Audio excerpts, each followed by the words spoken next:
ඊට පස්සේ යාගයන් වල ගෘහාගමික සංස්කාරයන් ගත්තොත් දැන් අපි දැන් ඉපදුනාට පස්සේ ඉඳුල් කට ගෑමේදී හාමුදුරුව කෙනෙක් ගෙන්නනවායිකෝ. එහෙම නැත්නම් පංචායතයක් පළඳනවා. ඊට පස්සේ බද්දෙත් මේ අකුරු කියවද්දි දෙකම එකයි. අකුරු කියවද්දි මේ අපි මේ කියන්නේ කවුරු හරි හාමුදුරුව කෙනෙක් හෝ කවුරු හරි වෙන කෙනෙක් කැඳවලා ඇවිල්ලා ඊට පස්සේ බුදු පිළිමයක් ඉස්සරහින් තියලා මල් තියලා පොතක් තියාගෙන අර එහෙම දැන් ගණ දෙවියන්ටත් වැඳලා අර එහෙම කරනවනේ. ඊට පස්සේ උපන් දිනවලදී සමහරු ගිහිල්ලා පන්සල් වල පැල හිටවනවා. සමහරු බෝධි පූජා පවත්වනවා. ඒ වගේ එකව සමහරු කෑම දෙනවා. ඒ වගේ දේවල් කරනවා. ඊට පස්සේ උපන් දිනවලදී එහෙම. ඊට පස්සේ වැඩි වියටපත් වුණාම අම්මලා තාත්තලාට වැඳලා අර ඒ වගේ අපිට අනුව පොඩි පොඩි දේවල් කරනවනේ. ඊට පස්සේ විවාහ වෙද්දී ඒත් එහෙමයි ජයමංගල ගාථා කියලා. ඊට පස්සේ අවමංගල චාරිත්‍රවලදී මොනවද අර මේ පාංශු පූල ඒ දේවල් කරනවා. ඊපස්සේ හාමුදුරුවෝ වැඩමවල ඇවිල්ලා බණක් කියලා අර ඊපස්සේ මතක වස්ත්‍ර පූජා කළා. ඒ වගේ දේවල් තියෙනවනේ. අන්න ඒ වගේ බ්‍රාහ්මණයන්ට අනුව එයාලා කියන්නේ යාගයන් කියලා. ගෘහාගමික සංස්කාරයන්. එහෙම නැත්නම් ගෘහාගමික චාරිත්‍රයන් කියලා තමයි කියන්නේ. මේවත් මුලින් එයාලා යන ජීවිතේ පටන් ගත්ත කාලේ ඉඳන් මෙයාලගේ ඔය ආගමට අනුව තිබුණා කියලා තමයි මේ කියන්නේ. හරිද? මුල්ම එක තමයි ගර්භා දාණය. තියාගෙන යන්න මම ඊට පස්සේ පැහැදිලි කරන්නම්. හරිද? ගර්භා දාණය.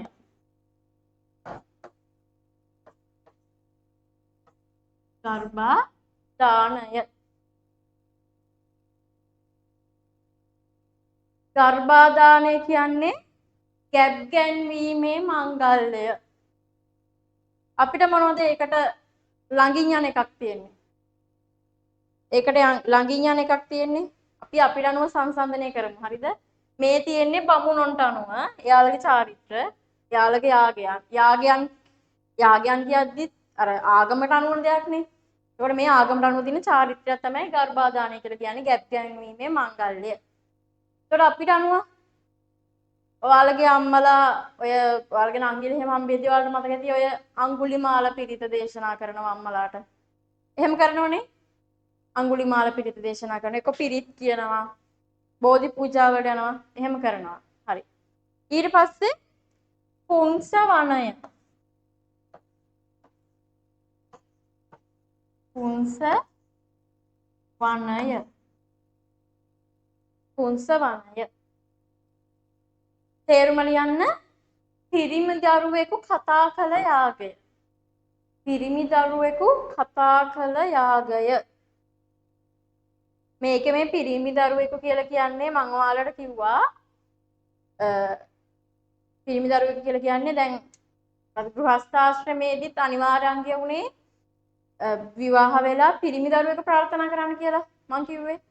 මෙයාලගේ මේ හැමදේම තියෙන්නේ පිරිමි අයට විතරයි. හරිද? ගැහැණු අයගේ කිසිම සම්බන්ධයක් නැහැ. ඉගෙන ගන්නත් පුළුවන් පිරිමි අයට විතරයි. ඒ ඉස්සරහට කියනවා. හරිද? ගෑනු කට්ටිය සම්පූර්ණයෙන්ම පහත් කරලා තියෙන්නේ මෙයාලගේ ආගමට අනුව. ගෑනු කට්ටියන්ට නෑ. ඒකයි අර කියන්නේ පිරිමි දරුවෙකු කතා කළ යාගය කියලා. ඒ කාලේ ගෑනු කට්ටියන්ට තැනක් නෑ. හරිද? පිරිමි දරුවෙකු කතා කළ යාගය. කියන්නේ අපි දැන් සාමාන්‍යයෙන් අපි ඉපදුනාට පස්සේ කතා කරපු ගමන් අපිට එහෙම චාරිත්‍රාක් නෑ. ඒනකොට මෙයාලට එහෙම එකක් තියෙනවා. ඊට පස්සේ සීමන්තෝ නයනය.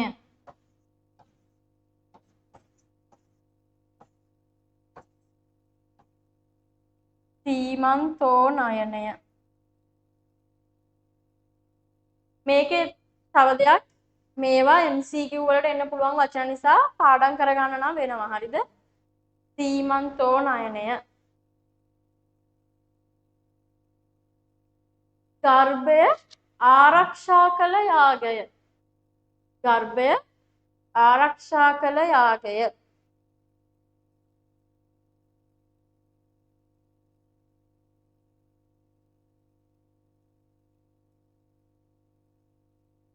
සමෝධි බහුදේවවාදී යුගය කියලා කියන්නේ මොකක්ද? මොන යුගයටද? බහුදේවවාදී යුගය කියන්නේ ආයතනය. හරි. සමිත්‍යා chat එකට හරි mic on කරලා හරි කියන්න. ඒක දේවාදී යුගය කියලා කියන්නේ මොන යුගයටද? මම මේ අතරින් ප්‍රශ්නයක් අහන්නේ. සමිත්‍යා ඒක දේවාදී යුගය කියලා කියන්නේ මොන යුගයටද? chat එකට හරි දාන්න. ඒක දේවාදී යුගය කියන්නේ ඒක දේවාදී යුගය. දේශි ප්‍රශ්නයක්. හරි. එක දෙවියෙක් අදහන යුගය තමයි. ඒක දේවාදී යුගයේ හඳුන්වමු අනිත් නම මොකක්ද කියලා අහන්නේ. කොහොම මයික් ඔන් කරලා කියන්නේ සමිත්‍යා? ඔයා chat එක දාලා ඉවිදි වෙලාව යනවනේ. මයික් ඔන් කරලා ටක් ගාලා කියන්නේ ඒක දේවාදී යුගය කියලා හඳුන්වන්නේ මොන යුගයද කියලා. අතරින් අතර ප්‍රශ්නයක් දෙයක් අහනවා. හරිද? ඔයාලට මතක් වෙන්නත් එක්ක.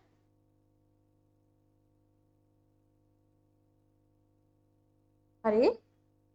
අපි කිව්වේ සීමන්තෝන්නයනය කියලා.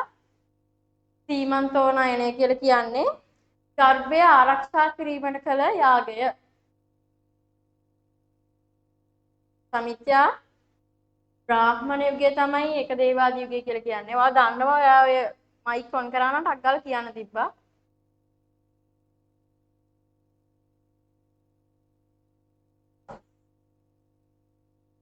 හරි. සීමන්තෝන්නයනය කියන්නේ ගර්භය ආරක්ෂා කිරීමට සිදු කළ යාගය. එහෙම නැත්නම් චාරිත්‍රය. ගර්භය ආරක්ෂා කරා කියන්නේ දැන් අරකේ කලින් එකේ කිව්වේ ගැබ් ගැන්වීමේ මංගල්‍යය. ඒ කියන්නේ කුසල ළමයක ඇතුළු පසු සිදු කරන මේක.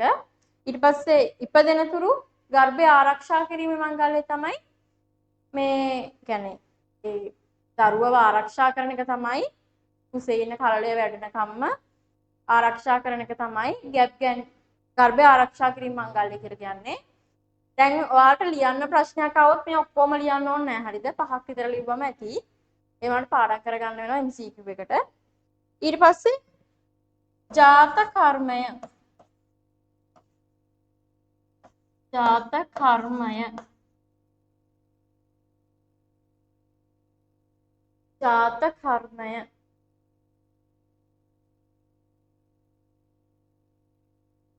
බිලිඳාගේ පෙකණි වැල කැපීමේ මංගල්‍ය. ඒවටත් එයාලා චාරිත්‍ර තියලා තියෙනවා. බිලිඳාගේ පෙකණි වැල කැපීමේ මංගල්‍ය තමයි ජාත කර්මය කියලා කියන්නේ. බිලිඳාගේ පෙකණි වැල කැපීමේ මංගල්‍ය. ජාත කර්මය බිලිඳාගේ පෙකණි වැල කැපීමේ මංගල්‍ය. ඔයාලා දන්නවා මේක. දැන් අපිට නම් ඔය වගේ දේවල් නැහැ නේ. අපිට අනුව තියෙන්නේ පළවෙනිම චාරිත්‍රය තියෙන්නේ ඔය ඉඳුල් කට ගෑමේදී තමයි. බිලිඳාගේ පෙකණි වැල කැපීමේ මංගල්‍ය. ඊළඟට උත්තානය. උත්තානය. උත්තානය. බිලිඳාගේ එසවීමේ චාරිත්‍රය. බිලිඳාගේ එසවීමේ චාරිත්‍රය. ඔයාලට මතකද අර කොණ්ඩඤ්ඤ බමුණාල බුදුහාමුදුරුවන්ව මේ නලලට ඔසවලා එහෙම කවුද අනාගතේ වෙන්නේ කියලා පරීක්ෂා කරගෙන එහෙම එකක් අහලා තියෙනවනේ ඔයාලා? අහලා තියෙනවනේ? අන්න ඒක තමයි උත්තාන කියලා කියන්නේ. මෙහෙම නලලට ඔසවලා බිලිඳාව ඔසවන එක. ඉපදුන ගමන් ඔසවනවා. ඒක දැන් බුදුහාමුදුරුවන්ගේ කියන්නේ බෞද්ධයන්ට අනුවක් තියෙනවා. ඒනට දැන් ඒව නෑ. කොහොම හරි බ්‍රාහ්මණයන් තුලින් තමයි ඒ සම්ප්‍රදායත් පැවතවිල්ල තියෙන්නේ. ඊට පස්සේ මේ ටික ලියලා ඉවරයි කියලා හිතනවා. නාමකරණය. නාමකරණය. ඔයාලට දැන් හිතා ගන්න පුළුවන් මොකක්ද කියලා. නාමකරණය කිව්වම මොකක් වෙන්න පුළුවන්ද? නම් තැබීමේ මංගල්‍ය. දැන් ඔන්න ඔයාලට අර මතක තියාගන්න තියෙන්නේ අර සීමන්තෝන්නයනය, පුංසවණය ඒ වගේ අලුත් වචන විතරයි. උත්තානය කියන එක එසවීමේ කියන එක හිතා ගන්න පුළුවන්. නාමකරණය කියද්දි නම් තැබීමේ කියලා හිතා ගන්න පුළුවන්. බිරිඳාගේ නම් තැබීමේ මංගල්‍ය තමයි නාමකරණය කියලා කියන්නේ. ඊළඟට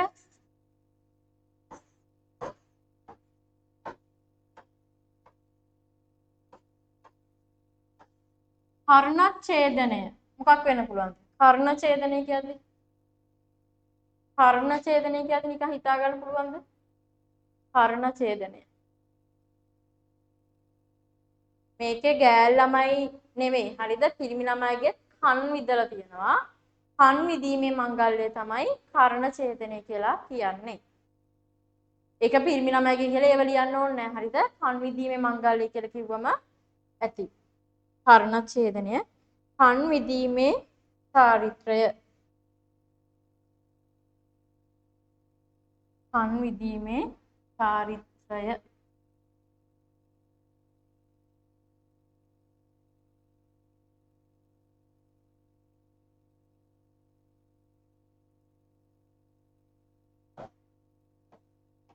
අන්තප්‍රාසානය. නායි මතක තියාගන්න ඕන කරුණ. අන්තප්‍රාසානය. මේ වගේ ඔක්කොගෙම පුළුවන් නම් ඔයාලා තේරුම් ටික විතරක් මතක තියාගන්නකෝ. නිකන් මේකේ අර්ථය ඔක්කොමනේ අන්තප්‍රාසානික කියලා වචන පිටින්ම පාඩම් කරන්නේ නැතුව අන්තප්‍රාසානික නිකන් ඔළුවේ තියාගෙන අන්තක් කියන එක හරි ඔළුවේ තියාගෙන තේරුම් මතක තියාගන්න. මොකද මේ ටික එන්නේ MCQ වලට විතරයි. ඔයාලට ලියන්න පුළුවන් ලියන්න ඕන අර සිංහල තේරුම් ටික ලිව්වත් ඇති. පහළට සිංහල තේරුම් ටික ලිව්වත් ඇති. ඒ කියන්නේ දැන් කොන්න චමිත්‍යයෙන් අහන ප්‍රශ්නයක් යාගය පිළිබඳ බ්‍රාහ්මණ විග්‍රහය විස්තර කරන්න කියලා. එතකොට චමිත්‍ය මුලින් පටන් ගන්නවා බ්‍රහ්ම සහගත වෙන එකම සංකල්පය යාගයයි. ඊට පස්සේ තව කරුණක් කිව්වා යාගය කරන්නේ දරු සම්පත් ලැබීමට අස්වැන්න සරු වීමට මෙලොව පරලොව දියුණුවට කියලා. ඊට පස්සේ ගෘහාගමික සංස්කාරයන් යාගයන් සිදු කරනවා කියලා කිව්වා. ඒකට මෙන්න මේවා ටික ලිව්වම හරි. ඔයාලට පුළුවන් මේවා මතක තියාගන්න අමාරු නම් සිංහල තේරුමෙන් පහළට ලියන්න. සිංහල තේරුම මතක තියාගන්න ලේසි. දැන් අපේ සාමාන්‍ය ජීවිතේ යන දේවල් වගේනේ. ඒ නිසා මේවා නිකන් පළවෙනි කැල අන්තක් කියලා කියන්නේ මොකක්ද කියලා මතක තියාගන්න. අන්තප්‍රාසානය කියන්නේ සය මසකින් ඉඳුල් කටගෑමේ මංගල්‍ය. ලේසි තේරුම් ටික ලේසි. අර මේ වචන ඉතින් අර මේ ඒවට අනුව තියෙන වචනනේ. සය මසකින් ඉඳුල් කටගෑමේ මංගල්‍ය. නැත්තම් සය මසකින් බත් කැවීම කියලා කිව්වත් හරි.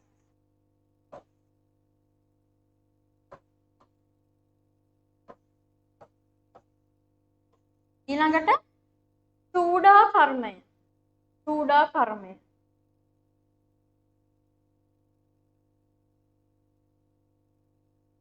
චූඩා කර්මය.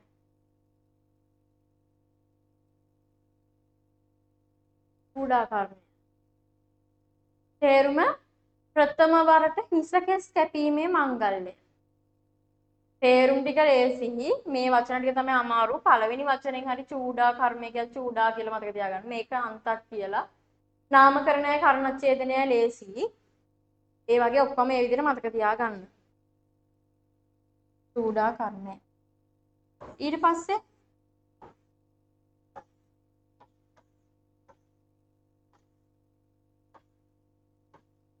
මොකක් වෙන්න පුළුවන්ද? විද්‍යාරම්භණය අපිටත් තියෙනවා.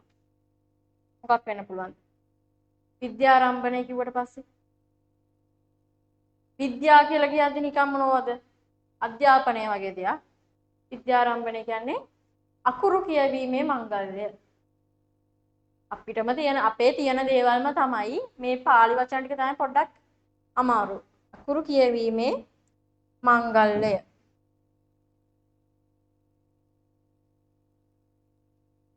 හරි මේ ටික ආයෙ මේ කරනවා. ලියලි වැරදි කියලා හිතනවා. ඊට පස්සේ ඔන්න ඔයාලා දන්න වචනයක් ආයෙනවා. උපනයනය.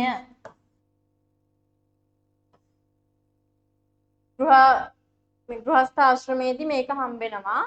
උපනයනය කියලා කියන්නේ පූර්ණ නූල පැළඳවීමේ මංගල්‍ය.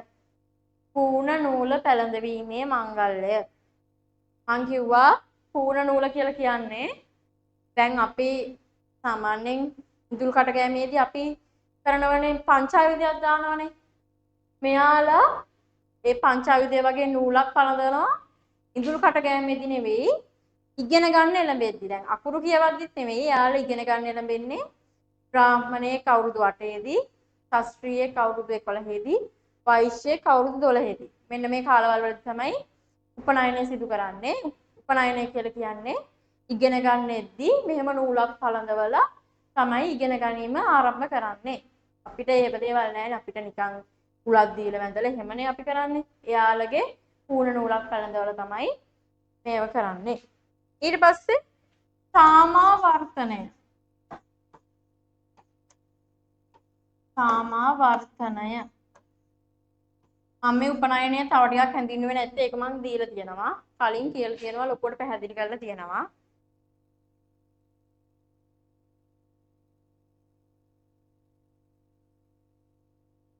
සාමාවර්තනය කියලා කියන්නේ ශිල්ප අවසන් කිරීමේ මංගල්‍ය.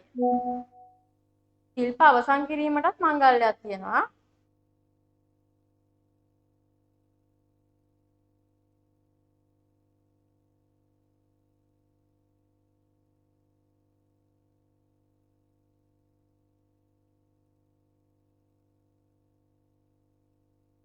ශිල්ප අවසන් කිරීමේ මංගල්‍ය. ඊට පස්සේ අන්ත්‍යෝෂ්ටිය. මෙතනින් ඉවරයි මේක. අන්ත්‍යෝෂ්ටිය. හරියට බලන්න ලියන්න. අන්ත්‍යෝෂ්ටිය. අන්ත්‍යෝෂ්ටිය.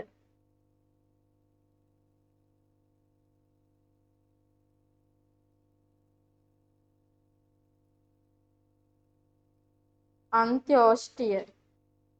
මරණය වෙනුවෙන් සිදු කළ කටයුතු. ඔන්න ඉපදුන දවස් ඉඳන් මරණය දක්වා තියෙන චාරිත්‍ර ටික තමයි ඔය ගෘහාශ්‍රිත යාගයන් කියලා කියන්නේ. කියන්නේ තමන් ගෙදරදී සිදු කරන යාගයන් ටිකක් තමයි මේවා අනිවාර්යෙන් කරන්න ඕන කියලා කියනවා. අන්ත්‍යෝෂ්ටිය කියලා කියද්දී මේකෙදි කරන්නේ දැන් අපේ කවුරු හරි මැරුණාට පස්සේ අපි කරන්නේ මොනවද? දේහය ගේනවා, ගෙනල්ලා දැන් නම් දවසක් වගේනේ තියෙන්නේ. ඉස්සර දවස් 3ක් සමහර කල 7ක් එහෙම තියෙනවා. දැන් අද ඔයාලට ඉස්සරහට තියෙනවා තායිලන්තයේ බුදුදහම, ජපානයේ බුදුදහම, චීනයේ බුදුදහම ඔක්කොම. තායිලන්තයේ මාස 3ක් තියෙනවා. මරණය තියෙනවා මාස 3ක්. හරිද? මාස 3ක් කියන්නේ දින 90ක්. දින 90ක් ගේ ඇතුලේ මිනිහ තියෙනවා. හිතන්නකෝ. මිනිහ තියෙනවා දින 90ක්. ඒ වගේ ඉස්සරහට තියෙන ඔය ඔක්කොම හඳුන්වන එක අපි දැන් මේකට ගමු. මේකෙදි කරන්නේ ඉන්දියාවේ බමුණෝ කරන්නේ ඔන්න මැරුණාට පස්සේ සුදු රෙදි කෑල්ලකින් මෙහෙම උඩට දාලා ඊට පස්සේ පුච්චනවා. ඊට පස්සේ පුච්චලා අර ඇටකටුව එහෙම තියෙනවනේ. ඇටකටුව නම් මනම් ඔක්කොම කලයකට මේ අරගෙන අර ගංගානම් ගඟ කියලා අහලා තියෙනවනේ නේද? ඉන්දියාවේ තියෙන ගංගානම් ගඟ. අන්න ඒ ගඟේ පා කරනවා. ඊට පස්සේ ප්‍රාර්ථනා කරනවා පීතෘ ලෝකයට යන්න කියලා. පීතෘ ලෝකයට කියලා කියන්නේ දැන් අපි දිව්‍ය ලෝකයේ වගේ එයාලා ප්‍රාර්ථනා කරනවා පීතෘ ලෝකයට යන්න කියලා ප්‍රාර්ථනා කරනවලු. අහම කලයකට අර ඔක්කොම මේ ඇටකටු ඔක්කොම දාලා ගංගානම් ගඟට දාලා පා කරලා හරිනවලු. ඒක තමයි එයාලා කරන්නේ. හරි. ඔන්න අපි අද ඉගෙනුම කියන්නේ දැනට ගන්න පිටිකෙන් ගත්තොත් මොකද්ද කරේ අපි? යාගය කියන එක ගත්තා. යාගය කියන බ්‍රාහ්මණ විග්‍රහය ගත්තා. ඒක පොඩ්ඩක් හැඳින්නුවා. මොනවද කොහොමද හැඳින්නුවේ? බ්‍රහ්ම සහාව්‍යත්වයට යන එකම මාර්ගය යාගයයි කියලා කිව්වා. ඊට පස්සේ යාගය කරන අරමුණු තුනක් කිව්වා. මොනවද? දරු සම්පත් ලැබීම, අස්වනු නෙලීම, මෙලොව පරලොව දියුණුව. දරු සම්පත් ලැබීම, අස්වනු නෙලීම, මෙලොව පරලොව දියුණුව. ඊට පස්සේ ගෘහාගමික යාගයන් සිදු කරන්න ඕන කියලා කිව්වා. ඊට පස්සේ ගෘහාගමික යාගයන් ටිකක් කිව්වා. ඒකේ මම කිව්වා පාලි අර්ථේ පොඩුවන් නම් පළවෙනි කෑල්ල විතරක් මතක තියාගන්න ඕන නිසා මතක තියාගන්න කියලා. අර තේරුම් ටික මතක තියාගන්න. තේරුම් ටික අපේ දිනදා ජීවිතයේ කරුණුම තමයි තියෙන්නේ. ඔන්න යාගේ පළවෙනි නිදසුන අපි ලිව්වා. ඊට පස්සේ ලියන්න යාග කටයුත්තක් අංග සම්පූර්ණ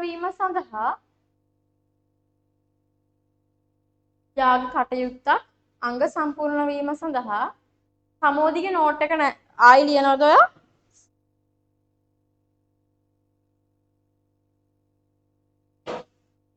යාගය කිව්වේ නැහැ. යාගය ලිව්වේ නැද්ද? නෑනේ. එතකොට ඔයාලා කොහෙන්ද අවසන් කරේ අර සන්න්‍යාසී ආශ්‍රමය කියන කෙන්ද? ඔව්. හරි. එහෙනම් ඔයා ගානට ඇවිල්ලා තියෙනවා. හරි. මං හිතන් හිටියේ ඔයාට අද ලියන්න නැති වෙන්න වෙයි කියලා. මට මතකයි යාගය ඔයා හිටියේවා. යාග කටයුත්තක් අංග සම්පූර්ණ වීම සඳහා සිදු කළ යුතු අනිවාර්ය අංග 5කි.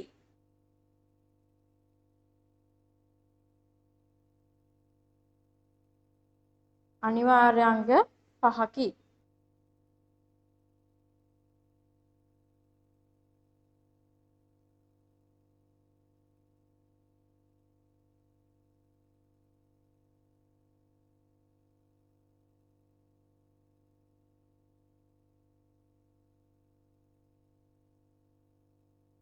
කළ යුතු මෙන්න මේ විතාශව ගන්න වගේ මේ ළමයි ලොග් වෙනවා යාව ගන්න. යාව පෙන්වන්නේ නැහැ මට. අනිවාර්ය අංගය 5කි. ඔන්න මතක තියාගන්න ඕන කරුණක්. හරිද? අපි පුළුවන් නම් මෙතනදිම පාඩම් කරගෙන යමු මේ කරුණු ටික.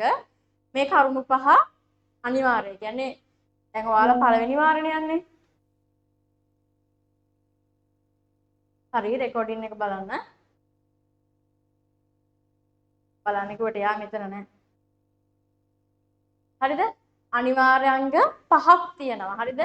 මේ 5 අනිවාර්යයෙන්ම මතක තියාගන්න. ඔන්න බලන්න මේ පාර පළවෙනි වාරයට එනවා. ඔට්ටු දාන්න බෑ. හරිද? ඒක ඉස්කෝලවල වල වෙනස්නේ. ඒනකොට මේ පාර අනිවාර්යයෙන්ම පළවෙනි වාර විභාගයට මේ ප්‍රශ්නේ එනවා. හරිද? සමෝධි විභාගෙ මොන කාලෙද දෙන්නේ? සංගීත විභාගයක් තියේද? ගොඩක් ඉස්කෝලවල පළවෙනි වාර විභාගෙ නෑ කියලා කිව්වා. ඔයාලගෙත් එහෙමත් දන්නේ නැහැ. හරි අපි ලියාගමු. ත්‍රිවේදය පරාපත්‍ය බ්‍රාහ්මණ පූජකයෙකුගේ පැමිණීම ලියාගන්න. මම විස්තර කරන්නම් කරුණ ලියාගන්න. ත්‍රිවේදය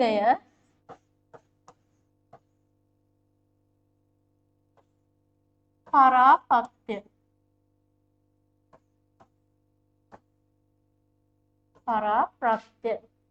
ත්‍රිවේදය පරාපත්‍ය බ්‍රාහ්මණ පූජකයෙකුගේ කැඳවීම නැත්නම් පැමිණීම. පූජකයෙකුගේ පැමිණීම නැත්නම් සහභාගීත්වය කැඳවීම ඕන එක. මතකද වේදය කියන එක? සිව් වේදය මතකද? ඍග් යජුර් සාම මතරවන් කියලා. ඍග් වේදය චතුර්වේදය මතකද? අන්න ඒ චතුර්වේදයනේ මේ ත්‍රි කියන්නේ. එතකොට ත්‍රි කියන්නේ 3යි. ත්‍රිවේදය කියලා කියන්නේ එතකොට වේද 3ක් හරි ඉගෙන ගත්ත බ්‍රාහ්මණ පූජකයෙකුගේ කැඳවීම. කියන්නේ මේ මෙයාලට අනුව දැන් අපි වගේම තමයි. හරිද? දැන් වේද 4ක් කිව්වට අපි ගමුකෝ පළවෙනි වේදයේ තියෙන්නේ ශිෂ්‍යත්ව කාලේ. ඊට පස්සේ දෙවෙනි වේදයේ තියෙන්නේ අපි හිතමුකෝ සාමාන්‍ය පෙළ. තුන්වෙනි වේදයේ තියෙන්නේ සාමාන්‍ය පෙළ උසස් පෙළ කාලේ කියලා හිතමු. නෑ පළවෙනි වේදයේ ශිෂ්‍යත්ව ගන්න නැතුව පළවෙනි වේදයේ මේ සාමාන්‍ය පෙළ, දෙවෙනි වේදය උසස් පෙළ, තුන්වෙනි වේදය කැම්පස්, ඊට පස්සේ හතරවෙනි වේදය එක ඊට වඩා උසස් තියෙන ඔය මාස්ටර් හරි මොනවා හරි එහෙම තියෙනවනේ. අන්න ඒ වගේ එකක් අපි උදාහරණයකට ගමු. අන්න ඒ වගේ තමයි මේ වේද 4 කියලා කියන්නේ. පළවෙනි වේදය ඉගෙන ගන්න එක ලේසි නෑ අමාරුයි. ඊපස්සේ දෙවෙනි වේදය ඉගෙන ගන්න ඕන. 3 ඉගෙන ගන්න ඕන. 4 ඉගෙන ගන්න ඕන. මේ 3ට එනකන් ඉගෙන ගත්තා කියන්නේ එයා අර යාගයක් කරවන්න පුළුවන් කෙනෙක්. යාග දැන් හිතන්නකෝ දැන් මොන සමෝධි ඉගෙන ගන්නවා වේද 3ක්. වේද 3ක් හොඳටම ඉගෙන ගන්නවා. දැන් සමෝධියට කරන්න තියෙන්නේ 4වෙනි වේදේ. එතකොට සමෝධියට පුළුවන් සමෝධිව කැඳවලා යාගයක් සිදු කරන්න පුළුවන්. දැන් සමෝධි ඉගෙන ගත්තේ වේද 2යි නම් සමෝධිව කැඳවන්න බෑ. ඇයි? එතකොට එයා හරියට ඉගෙනගෙන නැහැ. ඒක තමයි මේ කියන්නේ. මම හිතනවා තේරුණා ඇති කියලා.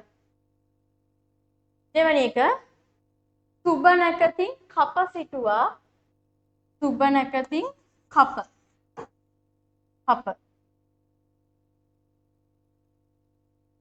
වේද ගීතිකා ගායනය ආරම්භ කිරීම. කප කියලා කියන්නේ යාග ස්තම්භක.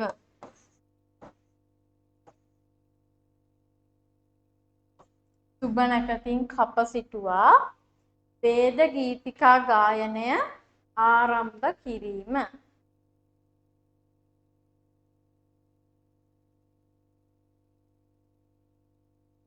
අහලා තියෙනවද ඔය ඔයාලගේ අණුව දේවාලවල එක එක පෙරහැරවල් තියෙදි දැන් දේවුන්දර එහෙම නැත්තම් දළදා මාලිගාවෙන් පෙරහැරවල් තියෙදි කප් සිටුවීමේ මංගල්‍ය කියලා අහලා තියෙ දේවල් තියෙනවා කියලා. අද තමයි කප් සිටුවන්න තියෙන්නේ. එහෙම අහලා තියෙද? කප් සිටුවීමේ මංගල්‍ය ගැන අහලා තියෙද? අන්න ඒක තමයි කප කියලා කියන්නේ. මෙයාලා කප සිටුවීම සිදු කරනවා. එහෙම නැත්තම් කප් සුබ නැකතින් හොඳ නැකතක් අරගෙන කප් සිටුවලා ඊට පස්සේ වේද ගීතිකා ගායනය ආරම්භ කරනවා. අපිට අනුව නම් මොනවද කරන්නේ? අපිට අනුව නම් කප් සිටුවලා පිරිත් කියනවා. ඒ වගේ දේවල් අපිට අනුව කරන්නේ. ඒ වගේ මෙයාලා යාගයක් කරද්දී සුබ නැකතින් සම්බයක් සිටුවලා එහෙම නැත්නම් කපක් සිටුවලා වේද ගීතිකා එයාලට අනුව තියෙන්නේ අපිට අනුව පන්සිල් නම් පිරිත් නම් එයාලා කියන්නේ ඒවට ගීතිකා කියලා. වේද ගීතිකා. වේද ගීතිකා කියලා තමයි කියන්නේ. සුබ නැකතින් කප සිටුවා වේද ගීතිකා ගායනය ආරම්භ කිරීම. ඊට පස්සේ තුන්වෙනි කරුණ ලියන්න. වේද ගීතිකා ගායනය ආරම්භයේ සිට වේද ගීතිකා ගායනය ආරම්භයේ සිට අවසානය දක්වා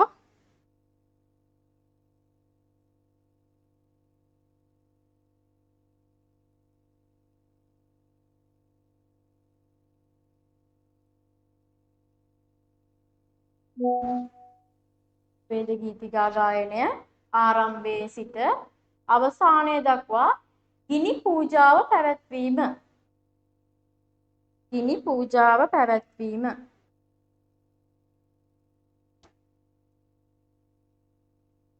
ගිනි පූජාව පැවැත්වීම.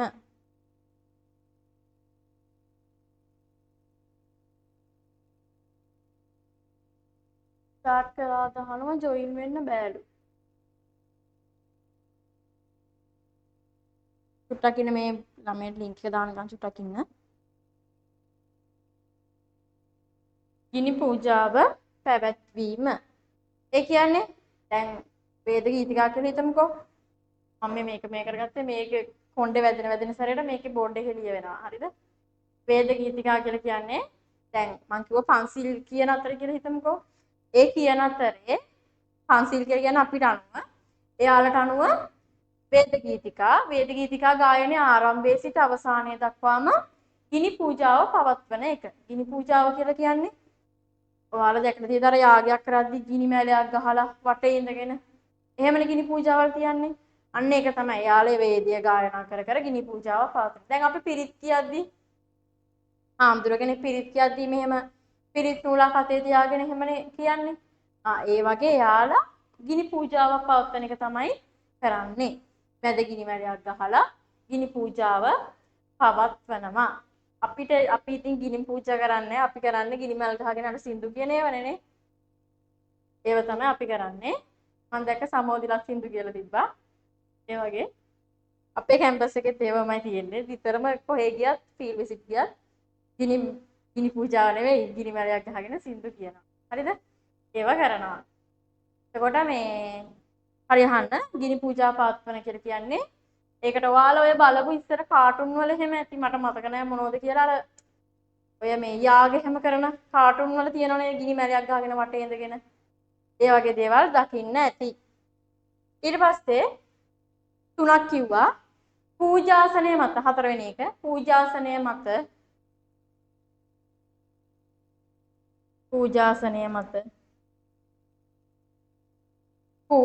ද්‍රව්‍ය සමාදදා ලියන්න. පූජාසනය මත පූජා ද්‍රව්‍ය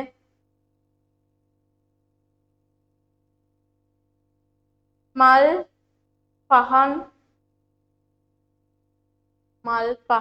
පළතුරු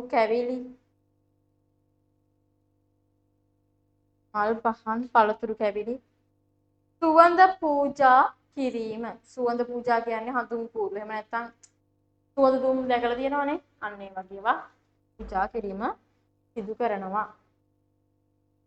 සුවඳ පූජා කිරීම.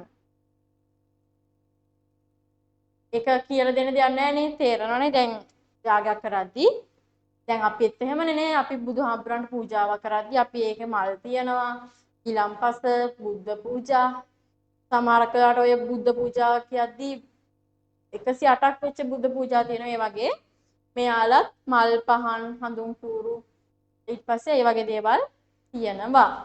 ඊට පස්සේ අන්තිම එක ඒ යාගයන්ට ගැලපෙන බිලි පූජා පැවැත්වීම. ඔන්න අපේ නැති දෙයක් තමයි මේක. අපි කරන්නේ නැහැනේ සතෙක් බිලි දෙන එක. ඒ යාගයන්ට ගැලපෙන බිලි පූජා පැවැත්වීම.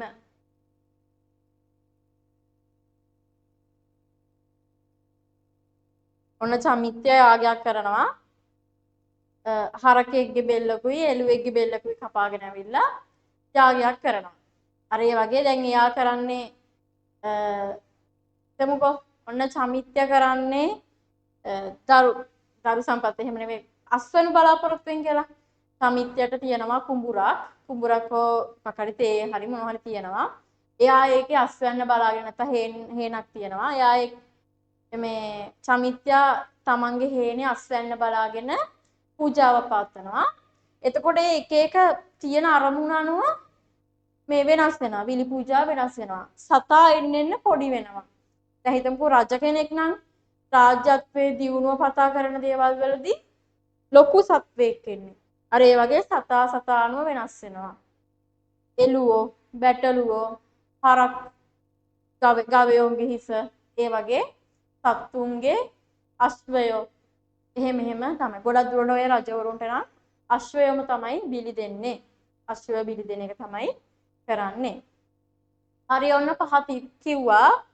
මතක තියාගන්න පුළුවන් දේ පහ ගොඩක් අමාරු නෑ. හරිද? මොකද්ද පළවෙනි එක? ත්‍රිවේදය පරාප්‍රත්‍ය. ඔය පරාප්‍රත්‍ය කියන එක මතක තියාගන්න බැරි නම් ත්‍රිවේදය උගත් කියලා දාන්න. නැත්නම් ත්‍රිවේදය ඉගෙන ගත්ත බ්‍රාහ්මණ පූජකයෙකුගේ කැඳවීම. දෙවෙනි එක සුබනකතින් කප සිටුවා ගිනි පූජාව වේද ගීතිකා ගායනය ආරම්භ කිරීම. 3 වේද ගීතිකා ගායනය ආරම්භයේ සිට අවසානය දක්වා ගිනි පූජා පැවැත්වීම. 4 පූජාසනය මත මල් පහන් සුවඳුම් ඒ දේවල් පැවැත්වීම. 5 ඒ යාගයන් කරපෙන බිලි පූජා පැවැත්වීම. ආයි කියන්න පළවෙනියට මොකද කරන්නේ? ත්‍රිවේදීය පරාප්‍රත්‍ය බ්‍රාහ්මණ පූජකයෙකු ගෙන්නනවා. දෙවෙනියට සුබනකතින් කප සිටුවලා වේද ගීතිකා ගායනය ආරම්භ කරනවා. ඊට පස්සේ තුන්වෙනි එක එතකොට ලේසි. අරකේ වේද ගීතිකා ගායනය ආරම්භ කරනවා කියද්දී 3 ලියන්න තියෙන්නේ වේද ගීතිකා ගායනය ආරම්භයේ සිට අවසානය දක්වා ගිනි පූජාව පවත්වන එක. 4යි 5යි ලේසි. 4 කියන්නේ පූජාසනෙ මත මල් පහන් සුවඳ දුම් ඒ දේවල් තියෙන එක. 5 කියන්නේ මොකද්ද? ඒ ආගයන්ට ගැලපෙන බිලි පූජා පැවැත්වීම. ඔන්න දැන් යාගය කියන ප්‍රශ්නය ආවොත් යාගය පිළිබඳ බ්‍රාහ්මණ විග්‍රහය කියන ප්‍රශ්නය ආවොත් දැනට සමෝදිතයි චමිත්‍යටයි ධනංජයටයි පුළුවන් නිදසුන් දෙකක උත්තරයක් ලියන්න. දැනට ගන්න පුළුවන් ලකුණු භාගයක් විතර. සාමාන්‍යයෙන් ලකුණු 6ක් නම් ප්‍රශ්නෙට දෙන්නේ. ලකුණු භාගයක් ගන්න පුළුවන් දැනට. නිදසුන් දෙකක උත්තරයක් ලියන්න දැනට පුළුවන්. ඒ කියන්නේ මුලින්ම මොකද්ද අපි මං කිව්වේ? යාගය හඳුන්වද්දී මුලින්ම මොකද ලියන්නේ කිව්වේ? යාගය කියලා කියන්නේ බ්‍රහ්ම සහවත්වයට පිනිස කරන ඒක තමයි ඒ පිනිස තමයි යාගය සිදු කරන්න කියලා කිව්වා. ඊට පස්සේ යාගය සිදු කරන අරමුණු තුනක් කිව්ව මොකද්ද? යාගය සිදු කරන අරමුණු තුනක් කිව්වා. දරු සම්පත් අපේක්ෂාව තමයි. අස්වැන්න බලාපොරොත්තු වෙන තව මෙලොව පරලොව දියුණුවට. ඊට පස්සේ කිව්වා ගෘහාගමික යාගයන් ගැන. ඒව මං එක ඒවා කිව්ව නාමකරණය, කර්ණාචේදන, සීමන්තෝනයන, විද්‍යාරම්භණය. ඒවයි මං කිව්වා තේරුම් ටිකේ පළවෙනි වචනේ විතරක් බලා ගන්න. වචනේ තේරුම් ටික විතරක් බලා ගන්න කියලා. ඊට පස්සේ මේ යාගය කටයුත්ත සිදු කිරීමේදී සිදු කළ යුතු අනිවාර්ය අංග 5ක් කිව්වා. ඔන්න හරි. ඊට පස්සේ ලියන්න කිසියම් යාගයක් සඳහා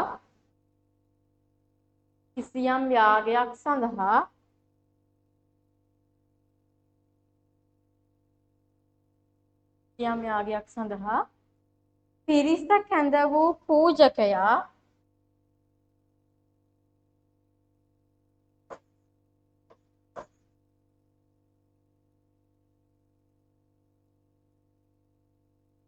යජමානක යමින් හඳුන්වයි.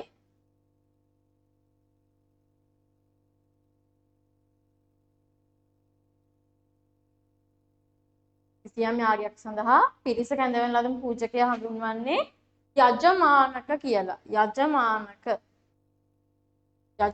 කියලා තමයි හඳුන්වන්නේ.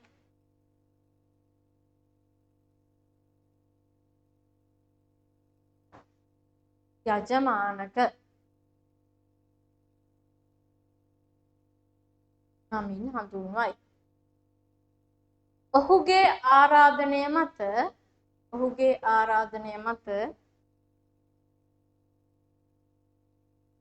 ඔහුගේ ආරාධනය මත පැමිණි පූජකයන් සහ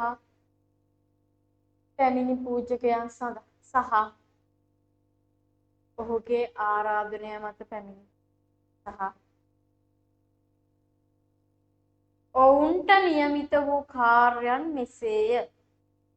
ඔවුන්ට නියමිත වූ කාර්යයන් මෙසේය.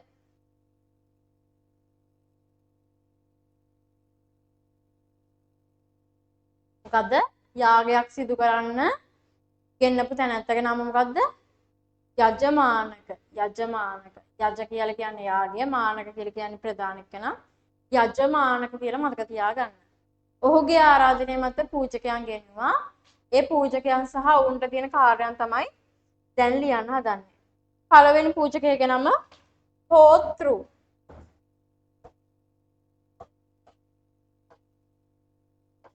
පාස් පේපර් පොතක් එහෙම තියෙනම් බලන්න. බොරු නම් මේ මම දැන් දෙන කරුණු හතරෙන් එකක් හරි මොකක් හෝතෘ හෝ උද්ගාතෘ හෝ ඒ කියන කරුණක තේරුම අහලා තියෙනවා. ගොඩාක් මේ විභාගවල A level paper එකේ. හරිද? මේව මතක තියාගන්න ඕන කරුණු. හරිද? හෝතෘ යාගය පිණිස දෙවියන්ට ආරාධනා කළ තැනැත්තා. යාගය පිණිස දෙවියන්ට ආරාධනා කළ තැනැත්තා.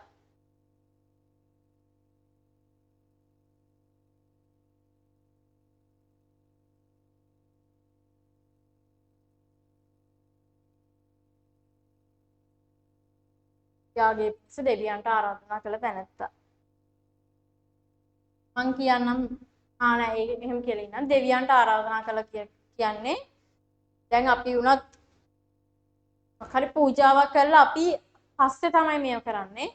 අපි කියනවා නේද එක්කෝ ඔයාලා උනත් පූජාවක් කරාදී දෙවියන්ට පින් දෙනව නේද? ආකාසට්ටා චුම්මට්ටා දේවානාගම හිටියා කියලා. එහෙම දෙවියන්ට පින් දෙනවනේ. අන්න ඒ වගේ මේ බ්‍රාහ්මණයෝ දෙවියන්ට ආරාධනා කරනවා. ඒකෙදි දෙවියන්ට ආරාධනා කරේ මෙන්න මේ හෝතෘ කියන එක්කෙනා. ඊළඟට උද්ගාතෘ. අමාරුයි වචන. හරිද? හෝතෘ උද්ගාතෘ.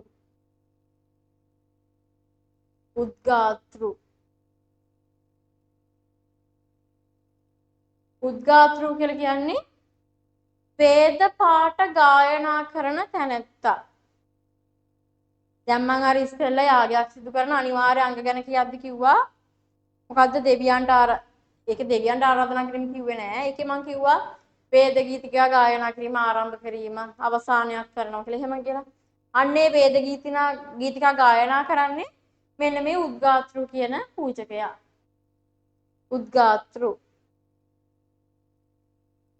3 අදිවර්යු.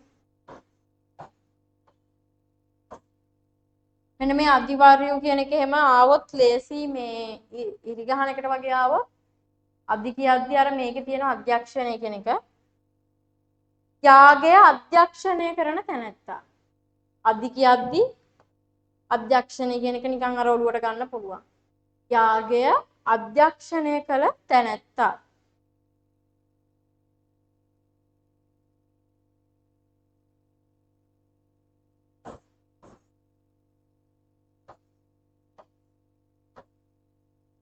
අන්තිම එක මේ අධිවාර්ය කියලා කියන්නේ අධ්‍යක්ෂණය කියලා කියන්නේ ඒ නිරීක්ෂණය කරන. දැන් චිත්‍රපටයක් නම් අධ්‍යක්ෂකයෙක්ගේ නම දාන්නේ අර චිත්‍රපටයක් නම් මෙයා තමයි අධ්‍යක්ෂණය කරේ.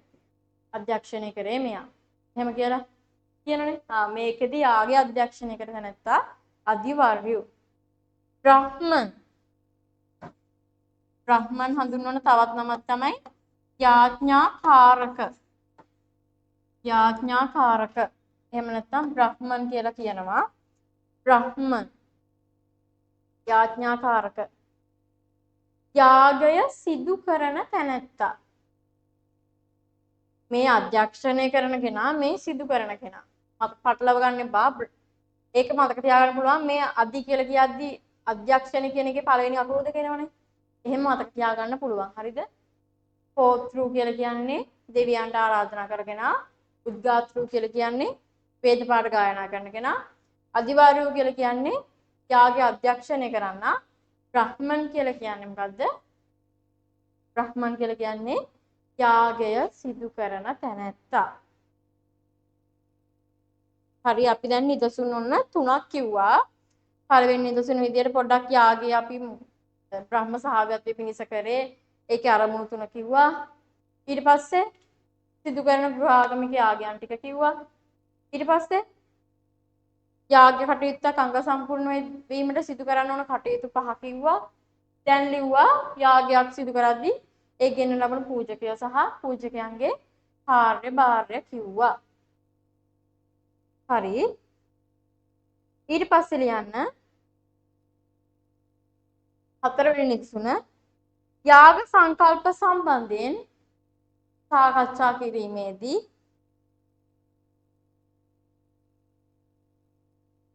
යාග කටයුතු සම්බන්ධයෙන් සාකච්ඡා කිරීමේදී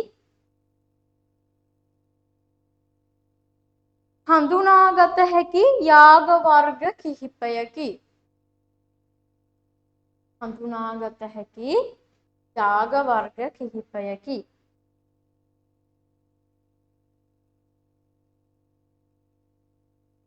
සමෝදි අර මේ LMS එකට අර ඇඩ් වුණාද? චමිත්‍ය ඇඩ් වුණාද? ධනංජය ඇඩ් වුණාද? LMS එකට ඇඩ් වුණාද? හේතුව කියන්නම් ඊට පස්සේ LMS එකට ඇඩ් වුණාද?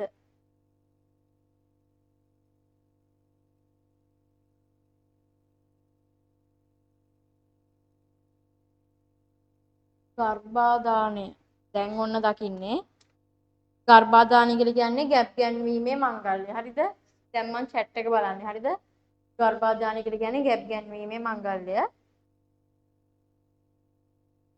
කියන්න චමිත්‍යා LMS එකට ඇඩ් වුණාද අර මේ ස්ටුඩන්ට් ලොගින් කියලා එකක් දුන්නනේ ඔයාලට group එකට එව්වා. ඒකට ඇඩ් වුණාද? ධනංජය එකට ඇඩ් වුණාද? සමෝදි ඇඩ් වුණාද?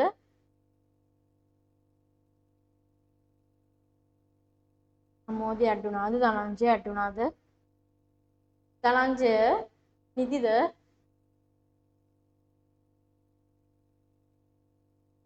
නැද්ද? ඒ group එකේ දාලා තියෙනවා link එකක්. හරිද? දැන් ඒක කියන්න හේතුව මේක මේ පෞද්ගලිකව කරන එක නෙවෙයි ආයතනයක් හරහා තමයි කරන්නේ.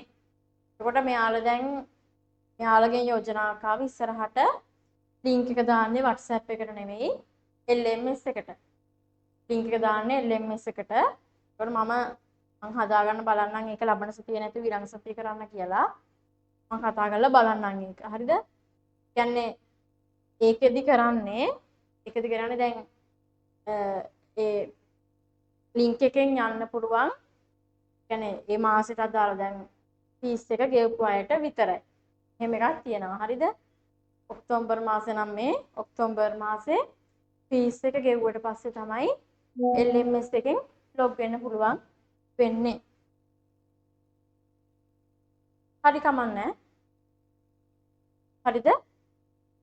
LMS එක හරහා තමයි පන්ති යන්නේ. ඉස්සරහට රෙකෝඩින් උත් දැන් දැනට මේ පළවෙනි මාසෙනේ. දැන් මේ දෙවෙනි මාසෙන් නම් තමයි fees එක ඇඩ් වෙන්නේ. එතකොට ඒකෙදි fees එක දැම්ම ළමයිට විතරයි class එකේ link එක එන්නේ.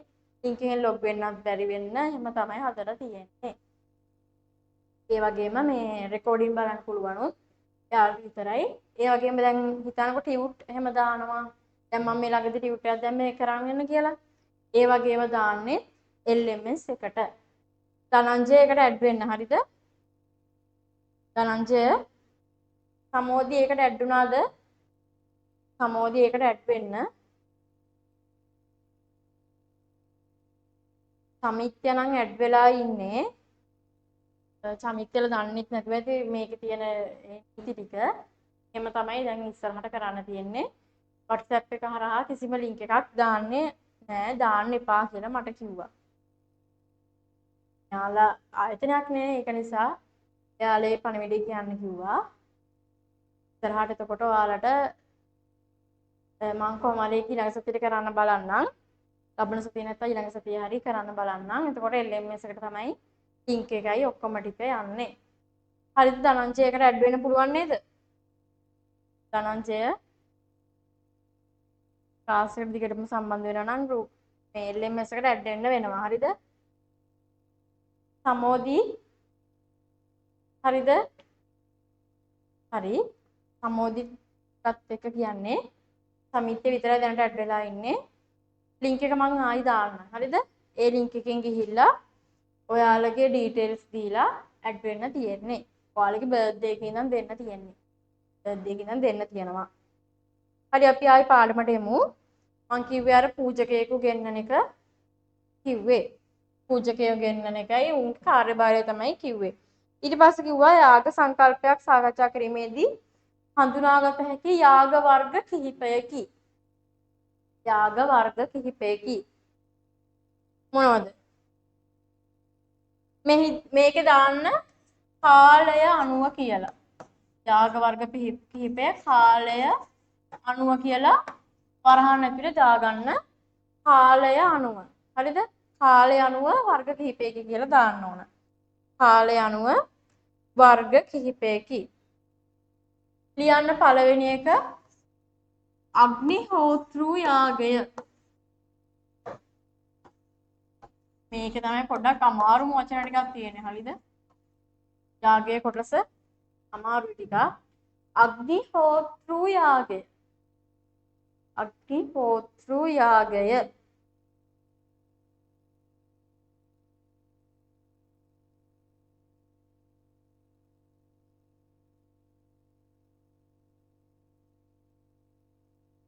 අග්නිහෝත්‍ර යාගය.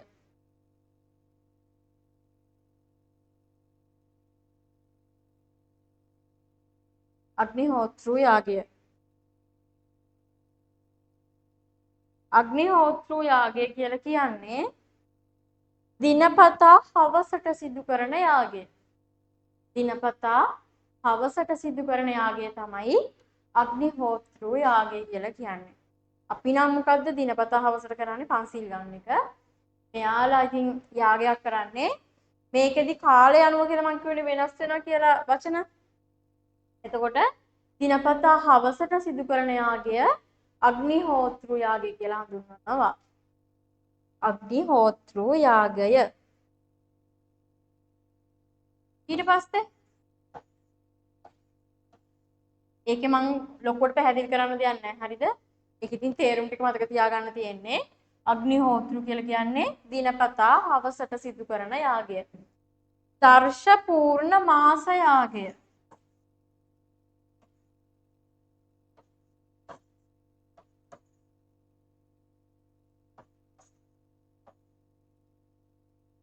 දර්ශ පූර්ණ මාස යාගය. දර්ශ පූර්ණ මාස. පූර්ණ කියද්දි පොඩ්ඩක් හිතනවා මොකක්ද කියලා. දර්ශ පූර්ණ මාස අමාවක සහ පසළොස්වක දාට සිදු කරන යාගය. අමාවක සහ පසළොස්වක දාට සිදු කරන යාගය තමයි දර්ශ පූර්ණ මාස යාගය කියලා කියන්නේ. දර්ශ පූර්ණ මාස යාගය අමාවක සහ පසළොස්වක දාට සිදු කරන යාගය.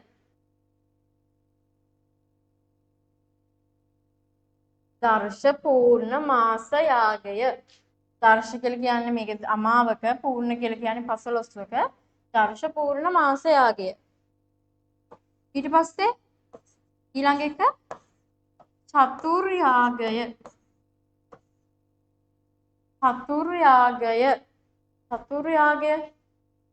චතුර් කියද්දි මොකද්ද? චතුර් කියන්නේ හතරක් කියලා හිතා ගන්න පුළුවන්. හතරක් කියලා ඔයාලා දන්නවා චතුර් කියන්නේ. චතුර්යාගය කියලා කියන්නේ මාස 4කට වරක් සිදු කරන යාගය. මාස 4කට වරක් සිදු කරන යාගය චතුර්යාගය.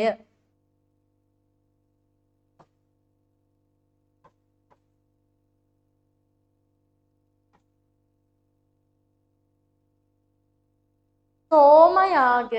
ඊළඟ එක සෝමයාගය.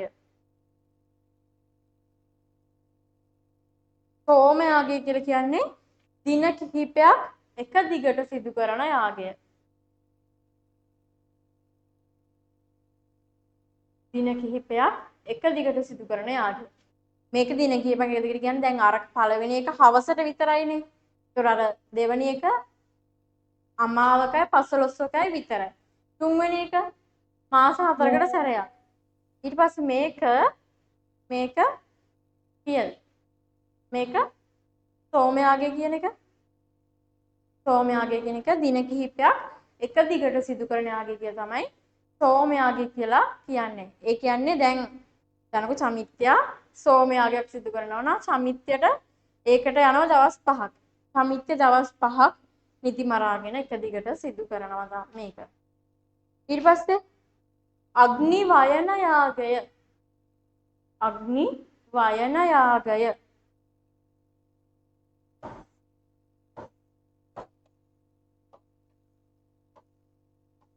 අග්නිහෝත්‍රු මේක අග්නි වයන. හරියට පටලවා ගන්න එපා. අග්නි වයන කියන්නේ කාලයක් හෝ අවුරුද්දක් පුරා සිදු කරන යාගය. දැන් අරක දින කිහිපයක් මේක කාලයක්. ඒ කියන්නේ අවුරුද්දක් වගේ ප්‍රමාණයක් සිදු කරන යාගය තමයි අග්නි වයන යාගය කියලා කියන්නේ.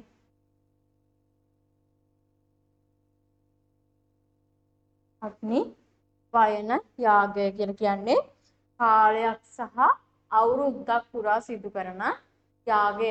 ආයි කියමු අග්නිහෝත්‍රු කියලා කියන්නේ දිනපතා හවසට සිදු කරන යාගය.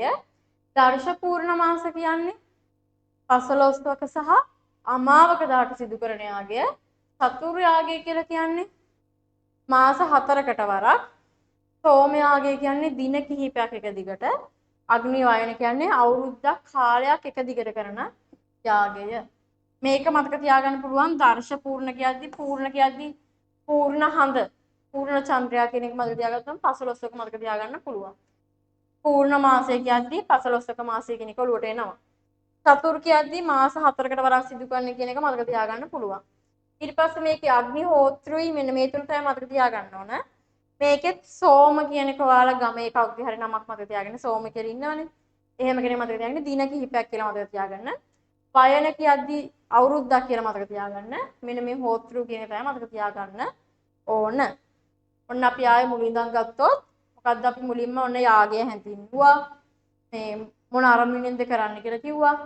ඊට පස්සේ ගෘහ ආගමික සංස්කාර එහෙම නැත්නම් චාරිත්‍ර ටිකක් කිව්වා.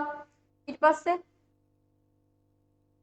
යාගයක් සිදු කරන්න ඕන අනිවාර්ය අංග 5ක් කිව්වා. අර ත්‍රිවේදීය පරපති බ්‍රාහ්මණ පූජකයෝගේ හැඳවීම, කප් සිටුවීම මේ වගේ දේවල්. ඊට පස්සේ යාගයක් සිදු කරන්න පූජකයෙකු ගෙන්නනවා කියලා කිව්වා. ඒ ගෙන්වන පූජකයන්ගෙන් සිදු කරන කාර්යභාරය ගැන කිව්වා. ඊට පස්සේ කිව්වා කාලය අනුව යාගයන් එක නම් වලින් හඳුන්වනවා කියලා. ඒක කිව්වා. ඒකත් කිව්වා. ඊට පස්සේ තව එකේ දෙකක් වගේ තියෙන්නේ අණු කොටස්. ලියන්න.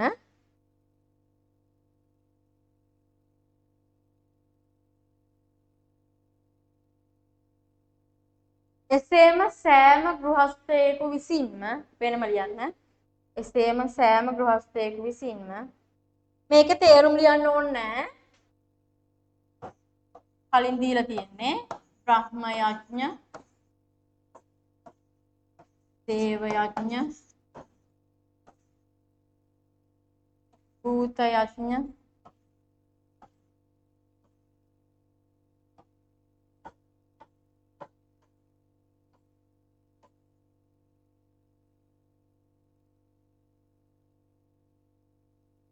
sorry පොඩක් ඉන්න.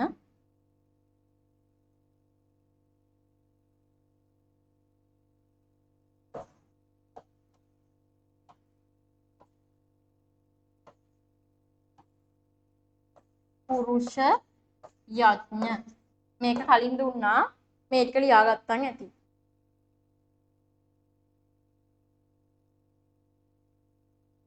ආදී ගෘහාගමික මෙම ලියන්න. ආදී ගෘහ ජීවිතයේ දියුණුව පතා කරන ගෘහ ආගමික සංස්කාරයන් සිදු කළ යුතුය. ගෘහ ජීවිතයේ දියුණුව පතා කරන ගෘහ ආගමික සංස්කාරයන් සිදු කර යුතුය.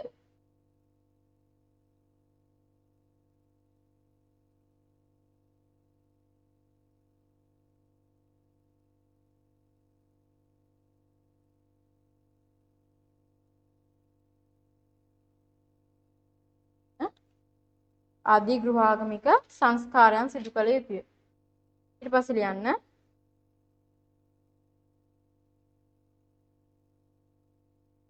අන්තිම කරුණ. මේ සියලු කරුණු වලට අමතරව එකල පැවති මහා යාගයන් කිහිපයකි. මහා යාග. එකල පැවති මහා යාගයන් කිහිපයකි.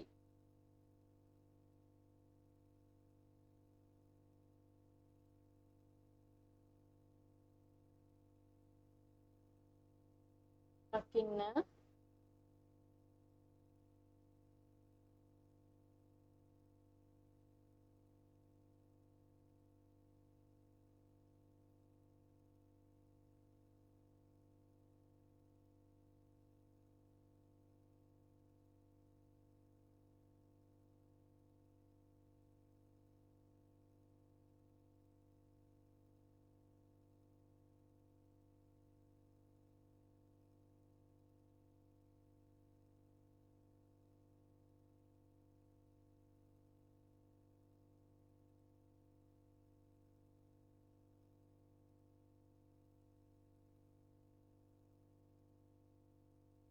දකින්න ළමයි මහා යාගයන් කිහිපයකි.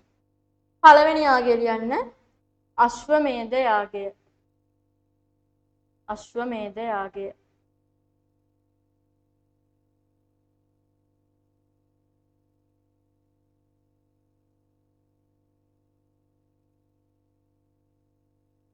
අශ්වමේධ යාගය. අශ්වමේධ යාගය. මහා යාගය. හරිද? පළවෙනි යාගය තමයි අශ්වමේධ යාගය.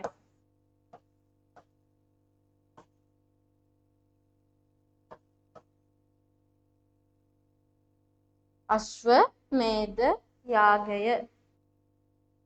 අශ්වමේධ යාගය කියලා කියන්නේ ධවල අශ්වය. ධවල කියලා කියන්නේ සුදු පාට. සුදු පාට අශ්වයෝ 100,000 ගාණක් මරලා ඝාතනය කරලා ඔවුන්ගේ රුධිරය අරගෙන සිදු කරන හිංසාකාරී යාගයක්. අශ්වමේධ යාගය කියලා කියන්නේ ධවල එහෙම නැත්නම් සුදු පාට අශ්වයෝ 100,000 ගාණින් මරලා ඔවුන්ගේ රුධිරය අරගෙන සිදු කරන හිංසාකාරී යාගයක්. ඒ කියන්නේ දැන් සමිත්‍ය යාගයක් සිදු කරනවා. අශ්වමේධ කියලා ලොකු යාගයක් සිදු කරනවා. සමිත්‍යයට ඒක කරන්න නම් ධවල අශ්වීන් 1000ක් 100ක් 500ක් වගේ ලොකු ප්‍රමාණයක් මරලා, ඒ කියන්නේ සුදු පාට අශ්වය ලොකු ප්‍රමාණයක් මරලා ඒ ලේ ටික අරගෙන තමයි මේ යාගය සිදු කරන්න තියෙන්නේ. ලියාගන්න. ධවල. ධවල කියලා ලියලා සුදු කියලා වරහන් ඇතුලේ ලියන්න. ධවල අශ්වයින්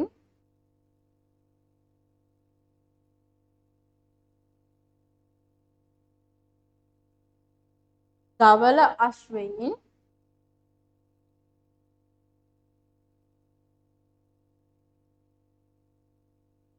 100,000 ගණනින් ඝාතනය කොට ධවල අශ්වයින් 100,000 ගණනින් ඝාතනය කොට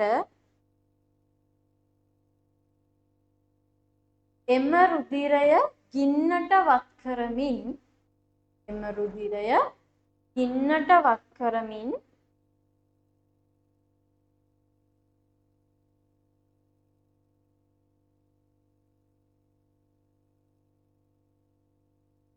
රටට ගින්නටපත් කරමින් සිදු කළ හිංසාකාරී යාගයකි. සිදු කළ හිංසාකාරී යාගයකි නැත්නම් සිදු කරන ලද හිංසාකාරී යාගයකි.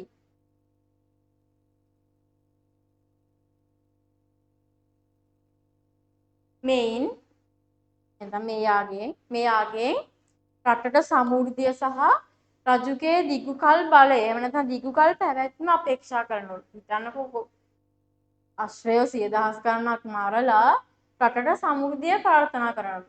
කොච්චර කුරිරු යාගයක්ද මේ බමුණු අතර තිබිලා තියෙන්නේ. ඒකට හොඳ නිදසුන් බුදුහාමුදුර ගේනවා ඉස්සරහට ඒවා තියෙනවා. හරිද? මෙයින් රටට සමෘද්ධිය හා රජුගේ දිගුකල් බලය අපේක්ෂා කළහ.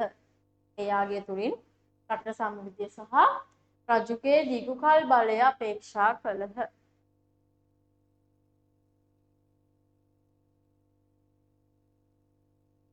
ධනංජය ලියනවා නේද? රෙකෝඩින් එක ලියන්න බලන් ඉන්නේ නැහැ නේද? ලියනවනේ. chat එකට දාන්න ලියනවද කියලා.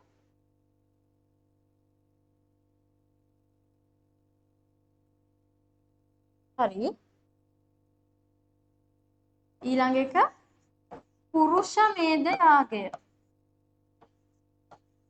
අද තිබිච්ච කොටස ගොඩක් අමාරුයි. හරිද? තේරෙනවනේ ඔයාලටනේ. අද තිබිච්ච කොටස ගොඩක් අමාරුයි. අර කලින් ඒවට වඩා අමාරුයි. තේරෙනවනේ අර දැන් කලින් නම් අපිට පුළුවන් අර වචන ගලපලා හරියට ලියන්න පුළුවන් වචන තිබ්බේ. දැන් මේ අද තිබිච්ච කොටසේ ටිකක් අමාරුයි. හරිද? තමයි දැන් මම මේක ලියලා කියලා ඉන්නම්කෝ. මේක ලියන්න දීලම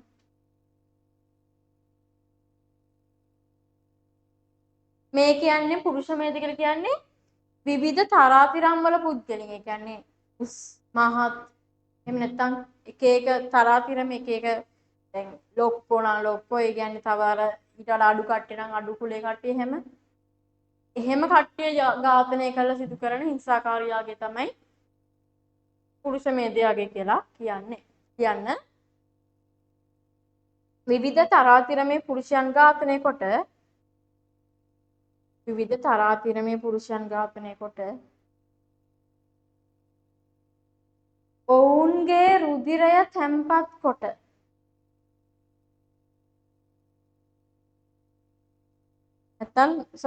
ඔවුන්ගේ රුධිරය ගෙන තැන්පත් කොට ලියන්න එපා. හරිද? කොහෙවත් තැන්පත් කරන්නේ නැහැ නේ.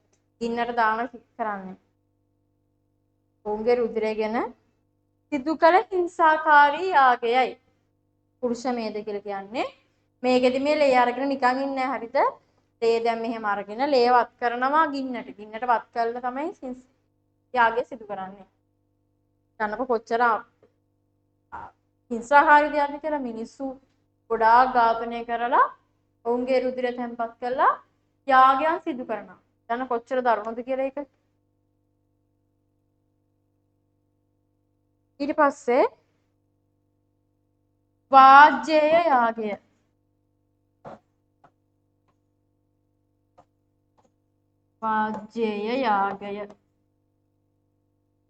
වාජ්ජේය මේ ජයන්න. හරිද?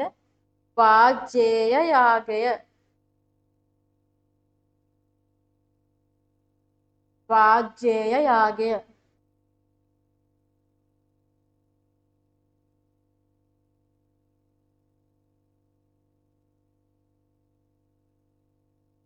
කියන තේරුම ගිතෙල් විවිධ ධාන්‍ය වර්ග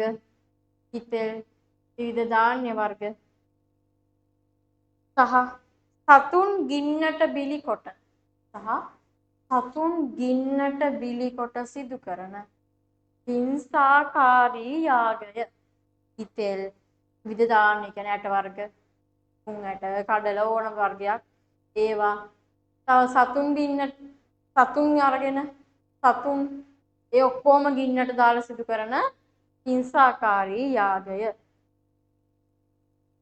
මොකද්ද දැන් මේ අශ්වමේධ කියලා කියන්නේ? අශ්ව කියද්දි ධවල අශ්වින් මත තියාගන්න. ඒකෙදි ධවල අශ්වින් කියලා කියන්නේ. ධවල අශ්වින් 10000 ගණන් ගින්නට පිළිකඩ සිදු කරන යාගය තමයි අශ්වමේධ කියලා කියන්නේ. පුරුෂමේධ කියද්දී පුද්ගලය මතක් වෙනවා. විවිධ තරාතිරම් වල පුද්ගලයන් ඝාතනය කළ සිදු කරන යාගය තමයි පුරුෂමේධ කියලා කියන්නේ. වාජ්‍ය කියලා කියන්නේ ඉතෙල් සමනද ධාන්‍ය වර්ග සතුන් ගින්නට පිළිකඩ සිදු කරන යාගය. ඊට පස්සේ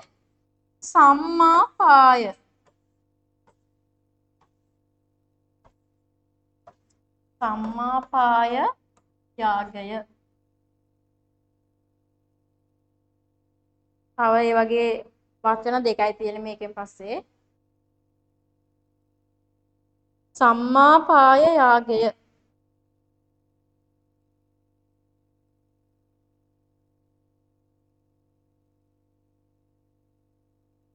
සම්මාපාය කියලා කියන්නේ ඔන්න දැන් ධනංජය කියලා හිතමුකෝ. ධනංජය ගොඩක් සවි බල ඇති ගොඩක් පුෂ්ටිමත් පුද්ගලයෙක්. ඒ කාලේට අනුව එහෙම. ඔන්න බමුණෙක් කියනවා ධනංජයට එන්න කියලා. ධනංජයට එන්න කියලා ඊතලයක් දෙනවා. ඊතලයක් අරගෙන මෙහෙම කළ විදින්න කියනවා. ඒ විදලා සවි බල ඇති පුද්ගලයෙක් කියලා කියන්නේ. හරිද? ගොඩාක් උස මහත් තියෙන අර ගොඩක් සවි බල ඇති පුද්ගලයෙක් ඊතලේ විද්දට පස්සේ අර සාමාන්‍ය පුද්ගලෙක් විදිනට වඩා වේගය යනවනේ. එහෙම කෙනෙක් විදින ඊතලයක් වැටෙන ස්ථානයට ගිහිල්ලා ඒ ස්ථානයේ ඉඳලා සිදු කරන යාගය තමයි සම්මාපාය යාගය කියලා කියන්නේ. සවි බල ඇති පුද්ගලයෙක් මේ විදින ලද හීය වැටෙන ස්ථානයට ගිහිල්ලා සිදු කරන යාගය තමයි සම්මාපාය යාගය කියලා කියන්නේ. ඔයාලට මතක ඇති අර මේ වගේ දෙයක් වුණා අර කතරගම දෙයියෝ අහලා තියෙද අර වැඩිහිටි කන්ද කියලා එකක් කතරගම දේවාල තියෙනවා වැඩිහිටි කන්ද කියලා එකක්. ඒකෙදී වැඩිහිටි කන්දේ ඉඳලා දුටුගැමුණු රජුරෝ ඊතලෙන් දුටුගැමුණු රජුරෝ කතරගම දෙයියන්ට කිව්වලු මේ ඊතලයේ වැටෙන ස්ථානයේ තමයි කතරගම දේවාලය හදන්නේ කියලා. එතකොට දුටුගැමුණු රජුරෝ වැඩිහිටි කන්දට ගිහිල්ලා කතරගම දෙයියෝ ඉන්න තැන ඊතලයක් විද්දලු. ඒ ඊතලයේ වැදිච්ච ස්ථානය තමයි කතරගම දේවාලය හදලා තියෙන්නේ. අන්න ඒ වගේ මේකෙත් කරලා තියෙන්නේ සවි බල ඇති පුද්ගලෙක් විදින ලද හීය වැටුණු ස්ථානෙ ඉඳලා යාගය සිදු කරන එක. තමාරුම හිතු කරගන්නීමේ අපේක්ෂාවෙන් යාගය සිදු කරන එක. කියන්න සම්මාපාය කියලා කියන්නේ සවි බල ඇති පුරුෂයෙකු විදින ලද හීය සවි බල ඇති පුරුෂයෙකු විදින ලද හීය වැටුණු ස්ථානය සොයා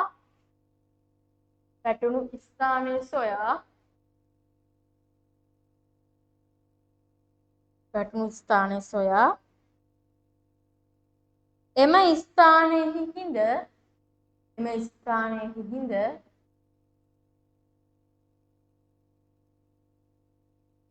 අරමුණු ඉටු කර ගැනීමේ අපේක්ෂාවෙන්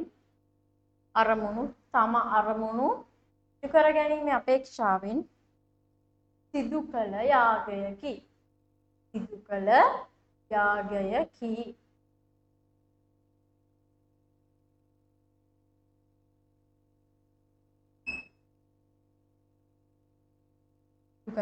යාගයකි. ඊට පස්සේ කියන්නේ නිරග්ගල යාගය.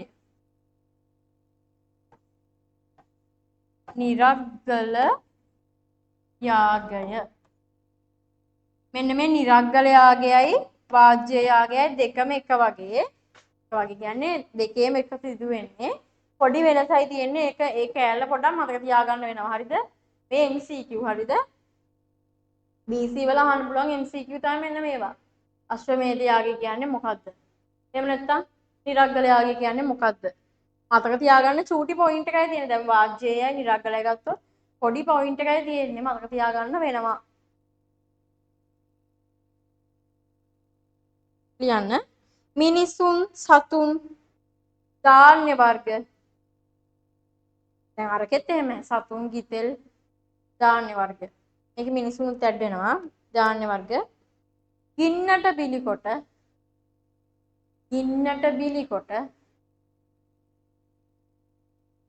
මිනිසුන් සතුන් ධාන්‍ය වර්ග ගින්නට බිලිකොට පරිවාරයාග 9කින් යුක්තව අන්න වචනේ. පරිවාරයාග 9කින් යුක්තව සිදු කරන යාගය. කියන්නේ මිනිසුන් සතුන් ධාන්‍ය වර්ග එකපාරක් බිලි කරනවා. ආයෙ බිලි කරනවා. ආයෙ බිලි කරනවා. දැන් ඔයාලා දැන් හිතනකෝ මොකද්ද? හිතමු මොනවද? ජය මණ්ඩලේ මොකද්ද? ජලනන්දන පිරිත. එහෙම තියෙනවනේ. මෝර පිරිත. මෝර පිරිත එකපාරක් නැතුව 10 පාරක් පරිවාර 10 පාරක් සිදු කරනවා නම් 9 පාරක් කියනවනම් අන්න පරිවාර නැවත නැවත. මේකෙදි පරිවාර 9කින් යුක්තව සිදු කරන යාගය තමයි මේ නිරග්ගල යාගය කියලා කියන්නේ. ඒකෙන් තමයි වෙනස් වෙන්නේ. හරිද? පරිවාර 9කින් යුක්තව සිදු කරන යාගයකි. ලියන්න එකටම පීතෘ ලෝකයට යන මාර්ගය වැසී ඇතනම් එම මාර්ගය විවෘත වීමද මෙහිදී සිදුවේ. ඒ කියන්නේ දැන් පීතෘ ලෝකය කියලා කියන්නේ දැන් අපිට අනුව දිව්‍ය ලෝකේ. ඒ පීතෘ ලෝකයට යන මාර්ගය වැසිලා නම් මෙන්න මේ යාගය සිදු කරාම පීතෘ ලෝකයට යන්න පුළුවන්ලු. දැන් කොච්චර මෝඩ නෙවෙයි අපිට ඒක කියන්න බෑ. එයාලගේ ආගම කොච්චර දරුණුද බලන්නකෝ. කියන්නේ මිනිස්සු සතුන් මරලා යාගයන් සිදු කරලා පීතෘ ලෝකයට යන මාර්ගය වැසිලා නම් ඒකත් විවෘත වෙනවලු ඒ යාගෙන්. ඒකට මිනිස්සු සතුන් මරන්නේ.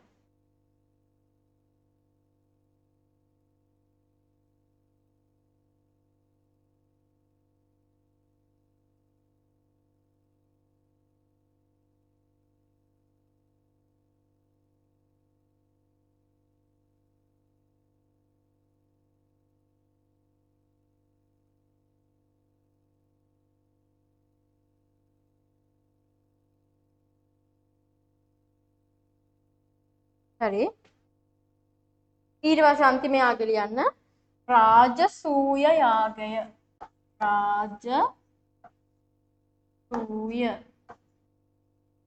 රාජසූය යාගය.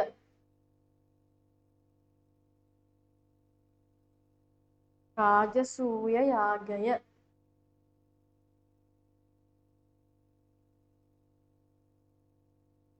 රාජසූය යාගය.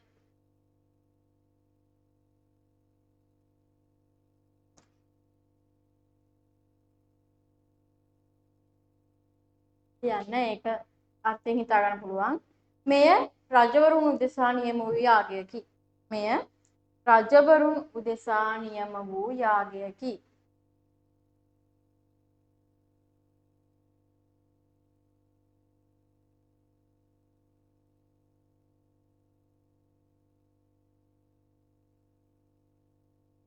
මෙය රජවරුන් උදෙසා සිදු කරන යාගයකි. යුද ආදිය ජය ගැනීමට මෙය සිදු කරයි. යුද ආදිය ජය ගැනීමට මෙය සිදු කරයි.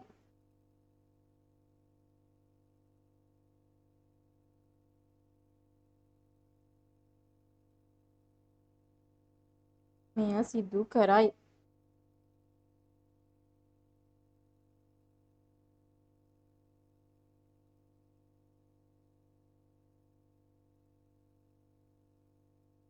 බමුණන් අන්තිමට ලියන්න මෙහෙම අන්තිමට බමුණන් පෙන්වා දෙන පරිදි බමුණන් පෙන්වන්නේ දැන් හිතන්නකෝ ධනංජය යාගයක් කරනවා. හරිද?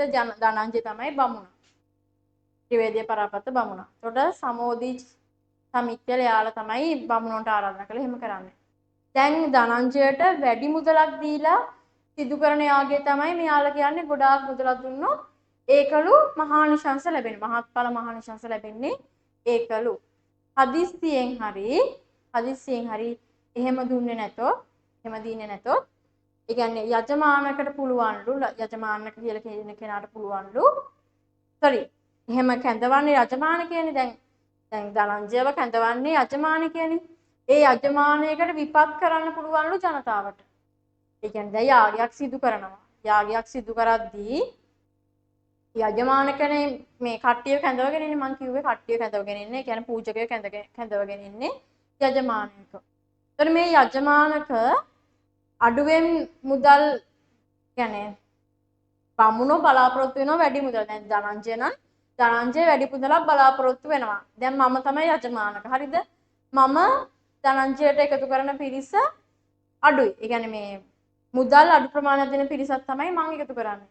එතකොට ධනංජයට පුළුවන් මට විපත් කරන්න. ඒ කියන්නේ මට ඒක යාග වලින් හරි විපත් කරන්න පුළුවන්. ලියන්න. බමුණන් පෙන්වා දෙන පරිදි වැඩි වශයෙන් මිල මුදල් සම්පත් වැය කරමින් වැඩි වශයෙන් මිල මුදල් සම්පත් වැය කරමින් සිදු කරන යාගය මහත්ඵල මහානිශංස ජනකය.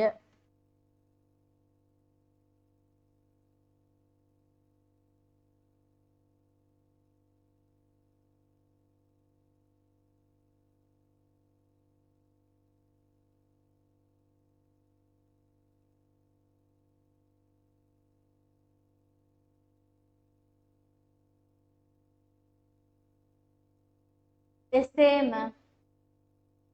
එම බමුණන්ට අඩු මුදල්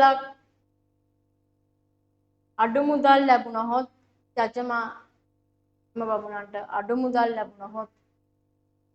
යජමානකට විපත් කිරීමේද හැකියාවද බමුණන්ට පවතී.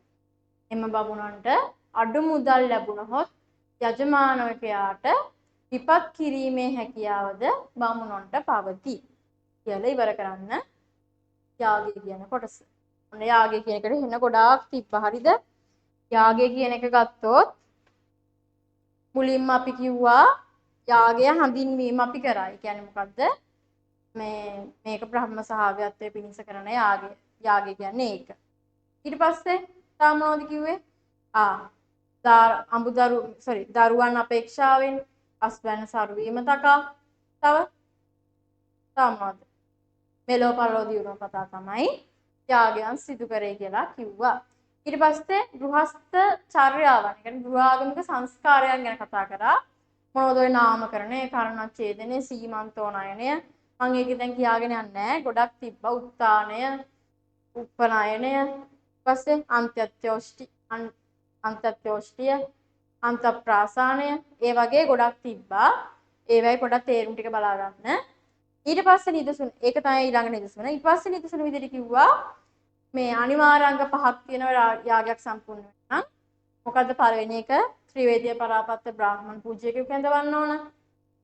දෙවෙනි එක මොකද්ද? සුබනකකින් කපසිටුවල වේද ගීතිකා ගායනය ආරම්භ කරන්න ඕන. තුන්වෙනි එක වේද ගීතිකා ගායනය ආරම්භයේ සිට අවසානය දක්වා ගිනි පූජා පවත්වන්න ඕන. හතරවෙනි එක පූජාසනය මත මල් පහන් සුවඳුම් තියන්න ඕන. පස්වෙනි එක සුදුසු විදියට බිලි පූජා පවත්වන්න ඕන. ඊට පස්සේ කිව්වා දැන් එහෙම පූජකවරු කැඳවගෙන එන එක්කෙනාගේ නම තමයි යජමානවක කියලා කියන්නේ. යජමානවකයාගේ ආරාධනයෙන් පූජකවරු 4ක් කැඳවගෙන එනවා. එයාලගේ කාර්යභාරයක් කිව්වා. හෝතෘ, උද්ඝාතෘ, අධිවර්ය, බ්‍රහ්මණ. හෝතෘ කියලා කියන්නේ යාගය සඳහා දෙවියන්ට ආරාධනා කරන තැනැත්තා. උද්ඝාතෘ කියලා කියන්නේ වේද පාඨ ගායනා කරන තැනැත්තා. අධිවර්ය කියන්නේ යාගය අධ්‍යක්ෂණය කරන තැනැත්තා. බ්‍රහ්මණ එහෙම නැත්නම් යාඥාකාරක කියන්නේ යාගය කරන තැනැත්තා. ඊට පස්සේ යාගය සිදු කරන කාලය අනුව යාග වර්ග 5ක් බෙදුවා. අග්නිහෝත්‍රු දිනපතා සවසට සිදු කරන යාගය, දර්ශ පූර්ණ මාසික යාගය, පසළොස්වක සහ අමාවක පොහොදාට සිදු කරන යාගය, චතුර් යාගය මාස 4කට සැරයක් සිදු කරන යාගය, සෝම යාගය දින කිහිපයක් එක දිගට සිදු කරන යාගය. ඊට පස්සේ මේ අග්නි වයන යාගය. අග්නි වයන යාගය කියන්නේ කාලයක් අවුරුද්දක් පුරා සිදු කරන යාගය. ඊට පස්සේ කිව්වා මං ආයි ගෘහ ජීවිතයට දියුණුව පතා සිදු කරන ගෘහාගමික සංස්කාරයන් සිදු කරන්න ඕන කියලා කලින් කියපු එකක්. බ්‍රහ්මයඥ, දේවයඥ, පීතෘයඥ, භූතයඥ, පුරුෂයඥ. ඊට පස්සේ මහා යාගයන් 5ක් කිව්වා. මොනවද? අශ්වමේධ, පුරුෂමේධ, සම්මාපාය, වාජ්ජේය, නිරග්ගල, රාජසූය. ඊට පස්සේ අන්තිමට අර මුදල් ගන්න ඕන කියලා කිව්වා වැඩියෙන්. එහෙම නැත්නම් හිංසා කරන්න පුළුවන් කියලා කිව්වා. ඊට පස්සේ දැන් අපිට ඊළඟ එක කරන්න නම් වෙලා මදි අද. හරිද? ඒකට අර කලින් අපිට ඉතුරු වෙච්ච චුට්ටක් තියෙනවා. සමිත්‍යා මේ ධනංජය මම වෙනද යන්නේ අපේ පුංචි ලහට. හරිද? පුංචි ලහට යන්නේ මම අද යන්නේ හොස්ටල් එකට. ඒ කියන්නේ පික්මී එකක් දාගෙන ටක් ගාලා හොස්ටල් එකට යන්න ඕන. අද 9ට ඉවර කරලා තවුලක් නෑ නේද? විනාඩි 15ක් අපිට කට් වුණා. හරිද හැබැයි? 7යි කාලට පටන් ගත්තේ. දැන් පුංචි මැසේජ් එකක් දාලා තියනවා මේ එන්න විදියක් නෑ කියලා. ඒ නිසා කමන්න නැද්ද ධනංජය චමිත්‍යා අපිට හොස්ටල් එකේ රැ වෙලා ඉන්න බෑ ගෑල් ළමයිට. ඉන්නේ ප්‍රශ්නේ තියෙන්නේ මේ ලබන සතියේ ඉඳන් මම ගෙදර කරන්නේ ක්ලාස් එක. සවුලක් නැහැ. ගෙදර කරන්නේ ක්ලාස් එක. ලබන සතියේ ඉඳන් ප්‍රශ්නයක් නැහැ. මේ සතියේට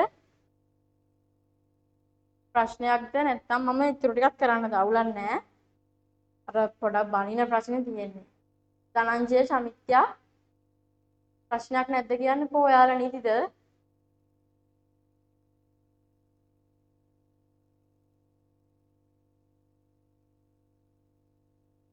කෝ චමිත්‍යා ඉන්නවද?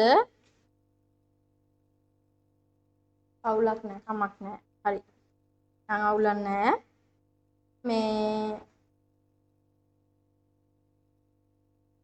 අපිට දෙන්න තිබිච්ච කොටසක්නේ අර ස්වධර්ම කියන කොටස පෙළ ගන්නකෝ.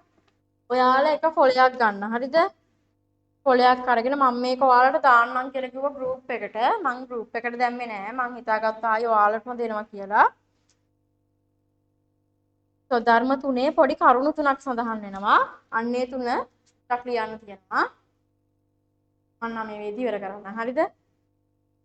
දැන් ඊළඟ කොටස පටන් ගන්න එකේ තේරුමක් නෑ. මොකද ඊළඟ කොටස කියන්නේ දැන් මේ බ්‍රාහ්මණ මතයනේ මේ ගියේ දැන් මෙච්චර දවසක් බ්‍රාහ්මණයෝ ධර්මය වර්ණ ධර්ම ආශ්‍රම ධර්ම ආපත් ධර්ම යාගය මේ ටික දැන් ලබන සතියේ පටන් ගන්න තියෙන අපිට බුදුහාමුදුරුවෝ මේව ප්‍රතික්ෂේප කරපෙදිය මේ හැම එකම වර්ණ ධර්ම සධර්ම ඒක නිසා අද මේ විනාඩි 10කට 15කට මේක පටන්ගෙන තේරුමක් නැහැ. ඔක්කොට පැහැදිලි කරන්න තියෙන මේක. ගන්න බ්‍රාහ්මණ සධර්ම කියන එක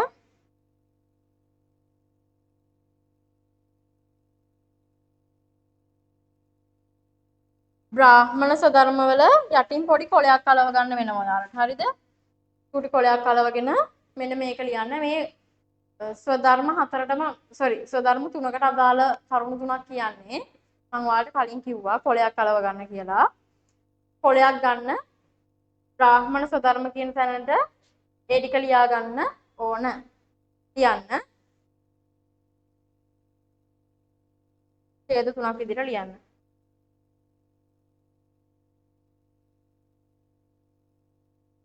සියලු ආර්ය දරුවන්ට ඉගෙනීම සිදු කළ හැකි වුවද සියලු ආර්ය දරුවන්ට ඉගෙනීම සිදු කළ හැකි වුවද සියලු ආර්ය දරුවන්ට ඉගෙනීම සිදු කළ හැකි වුවද ඉගැන්වීම සිදු කළ හැක්කේ බමුණන්ට පමණි.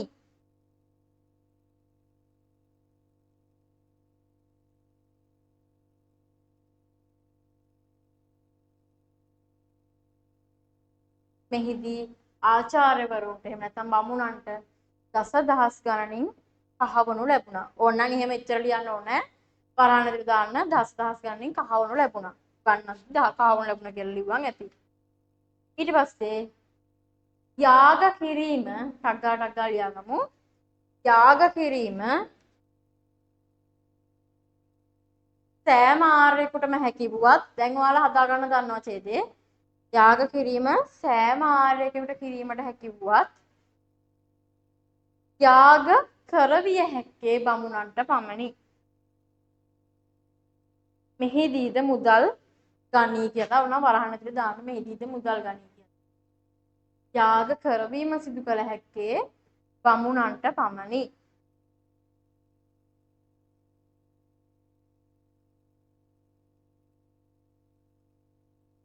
දන් දීම සෑම ආර්යෙකුටම සිදු කළ හැකි වුවද ඔයාලා ඕනනම් ඉතින් අර දන් දීම කියලා මෙහෙම දන් දීම සෑම ආර්යෙකුටම අර එකම ඡේදෙන් යන්නේ මෙහෙම දාලා ලියා ගන්න. දන් දීම සෑම ආර්යෙකුටම කළ හැකි වුවද දන් පිළිගැනීම සිදු කළ හැක්කේ බමුණන්ට පමණි. දන් පිළිගැනීම සිදු කළ හැක්කේ බමුණන්ට පමණි.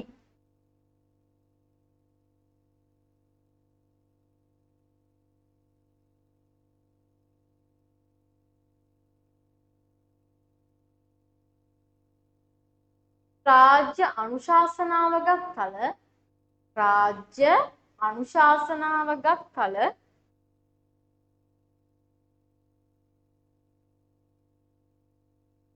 රාජ්‍ය අනුශාසනාවගත් කල පුරෝහිත තනතුරු ආදිය දරන ලදී. පුරෝහිත තනතුරු ආදිය දරන ලදී. පුරෝහිත තනතුරු ආදිය දරන ලදී. මෙම කරුණු තුල සග්ගාල ලියා ගන්න මම ඒක ඉක්මනට කියන්නේ ඔයාලට මේ උගන්වපු කොටස හරියද මේ ඔක්කොම පැහැදිලි කරලා තියෙනවා මම ලියන්න විතරයි දුන්නේ නැත්තේ මම හැදුවේ ඒක ඔයාලට print out කරලා දෙන්න මම හිතනවා ඊට වඩා දැන් ඔයාලා print out කරාට ඕක ලියන්නේ නැහැ මමම දෙන එක හොඳයි කියලා මෙම කරුණු තුල අධ්‍යාපන ආගමික සමාජ දේශපාලන යන සියලු සමාජ බලයන් දරන ලදී. අධ්‍යාපන ආගමික සමාජ දේශපාලන යන සියලු සමාජ බලයන් දරන ලදී.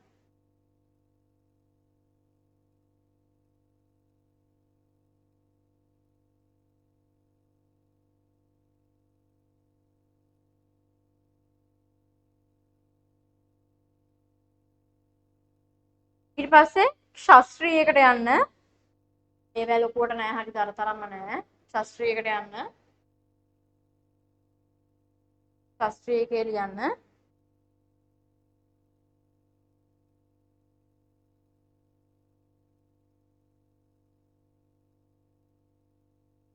රාජ්‍ය පාලනය එහෙම නැත්නම් රජකම ලැබුණේ ශාස්ත්‍රීයයන්ටය රාජ්‍ය පාලනය ලැබුණේ ශාස්ත්‍රීයයන්ට නැත්නම් රජකම ලැබුණේ ශාස්ත්‍රීයයන්ටය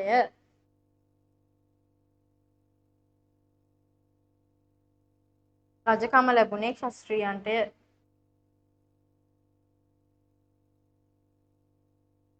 එහෙත් පුරෝහිතගේ උපදෙස් මත රාජ්‍ය පාලනය සිදු වී අර රජකම සිදු කරාට පුරෝහිතගේ උපදෙස් මත තමයි රාජ්‍ය පාලනය සිදු වෙලා තියෙන්නේ එහෙත් පුරෝහිතගේ උපදෙස් මත රාජ්‍ය පාලනය සිදු විය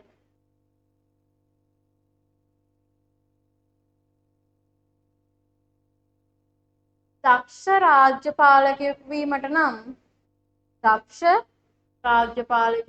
වීමට නම් හඩු දුනු හස්ති අශ්ව ආදී ශිල්ප ඉගෙන ගත යුතුය. හඩු දුනු හස්ති අශ්ව ආදී ශිල්ප ඉගෙන ගත යුතුය.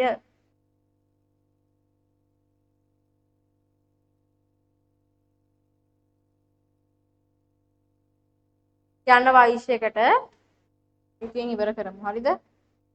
වෛශ්‍යයකට යන්න.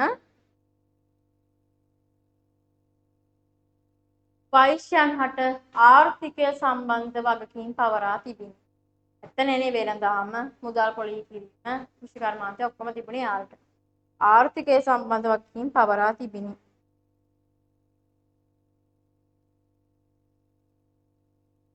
සත්ව පාලනයේදී ගවයා යොදාගත් අතර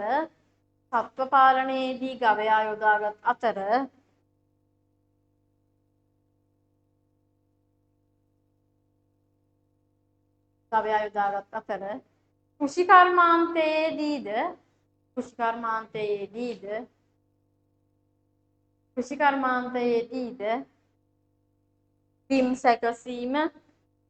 බිම් සැකසීම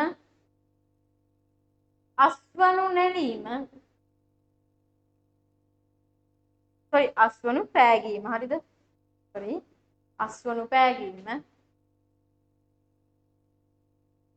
පොහොර අවශ්‍යතාවය හා ප්‍රවාහන කටයුතු වලදී ගවයා යොදා ගන්නා ලදී. පොහොර අවශ්‍යතාවය සහ ප්‍රවාහන කටයුතු වලදීද ගවයා යොදා ගන්නා ලදී.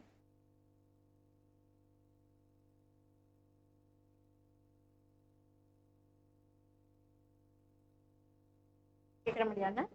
කෘෂිකර්මාන්තය සිදු නොවන කාලවලදී කෘෂිකර්මාන්තය සිදු නොවන කාලවලදී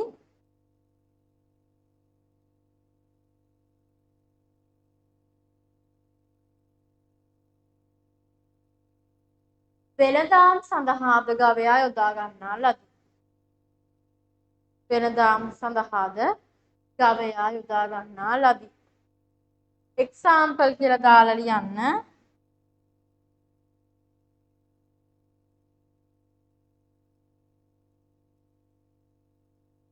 ගවයා යොදාගෙන ගැල් 500ක්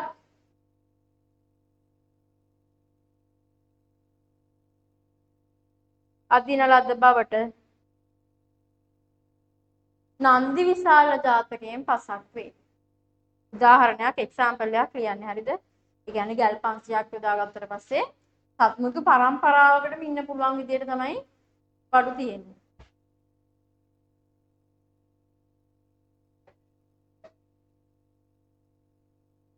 හරි. හරි එහෙනම් සමිත්‍ය දනංචි ඉවර කරමු. අහන්න තව දෙයක්. මම දැන් මේ සතියෙන් පස්සේ මම ගෙදර ක්ලාස් එක කරන්නේ. හරිද? අර මං කිව්වේ පාඩම් කරන පන්තියක් කරන්න ඕනේ කියලා. මට මෙහි ටයිම් එක ගන්න විදියක් නැහැ. හරිද? මට දැන් නිතර ගෙදර යා ගන්නත් බෑනේ. මෙහි ටයිම් එක ගන්න විදියකුත් නැහැ. ලබන සතියේ නම් මං ගෙදර තමයි පන්තිය කරන්නේ. එතකොට අඟහරුවාද පන්තිය කරලා බදාද පේපර් ක්ලාස් එක තියමු. හරිද? අද කියපු ටික ඔක්කොම පැහැදිලි වුණා නේද? අපි ටිකක් අමාරුයි. හරිද? කොටස කලින් තරම් ලොකුවට මේ ඔළුවට යන්නේ නැතුව ඇති. පාඩම් කරන්නම තමයි ඕන. හරිද? ධනංජය සමිත්‍යා පැහැදිලිද? අර පාඩම් කරන පන්තිය ලබන සතියේ නම් අනිවාර්යයෙන්ම තියෙනවා. හරිද? ඒක ෂුවර්. මේ තියන්න බැරි ඉදමදි ප්‍රශ්නයක් තියෙන්නේ. හැමතැනම පන්ති තියනවා මේකේ. මමට මේ අද දවස් ලැබුණේ දැන් 6:00 පන්ති 4 වෙනස් කරගත්තේ මේ මෙතන පන්තියක් තියෙනවා 7 වෙනකන් ඒ නිසා. සමිත්‍ය පැහැදිලි නේද? සමිත්‍ය පැහැදිලිද?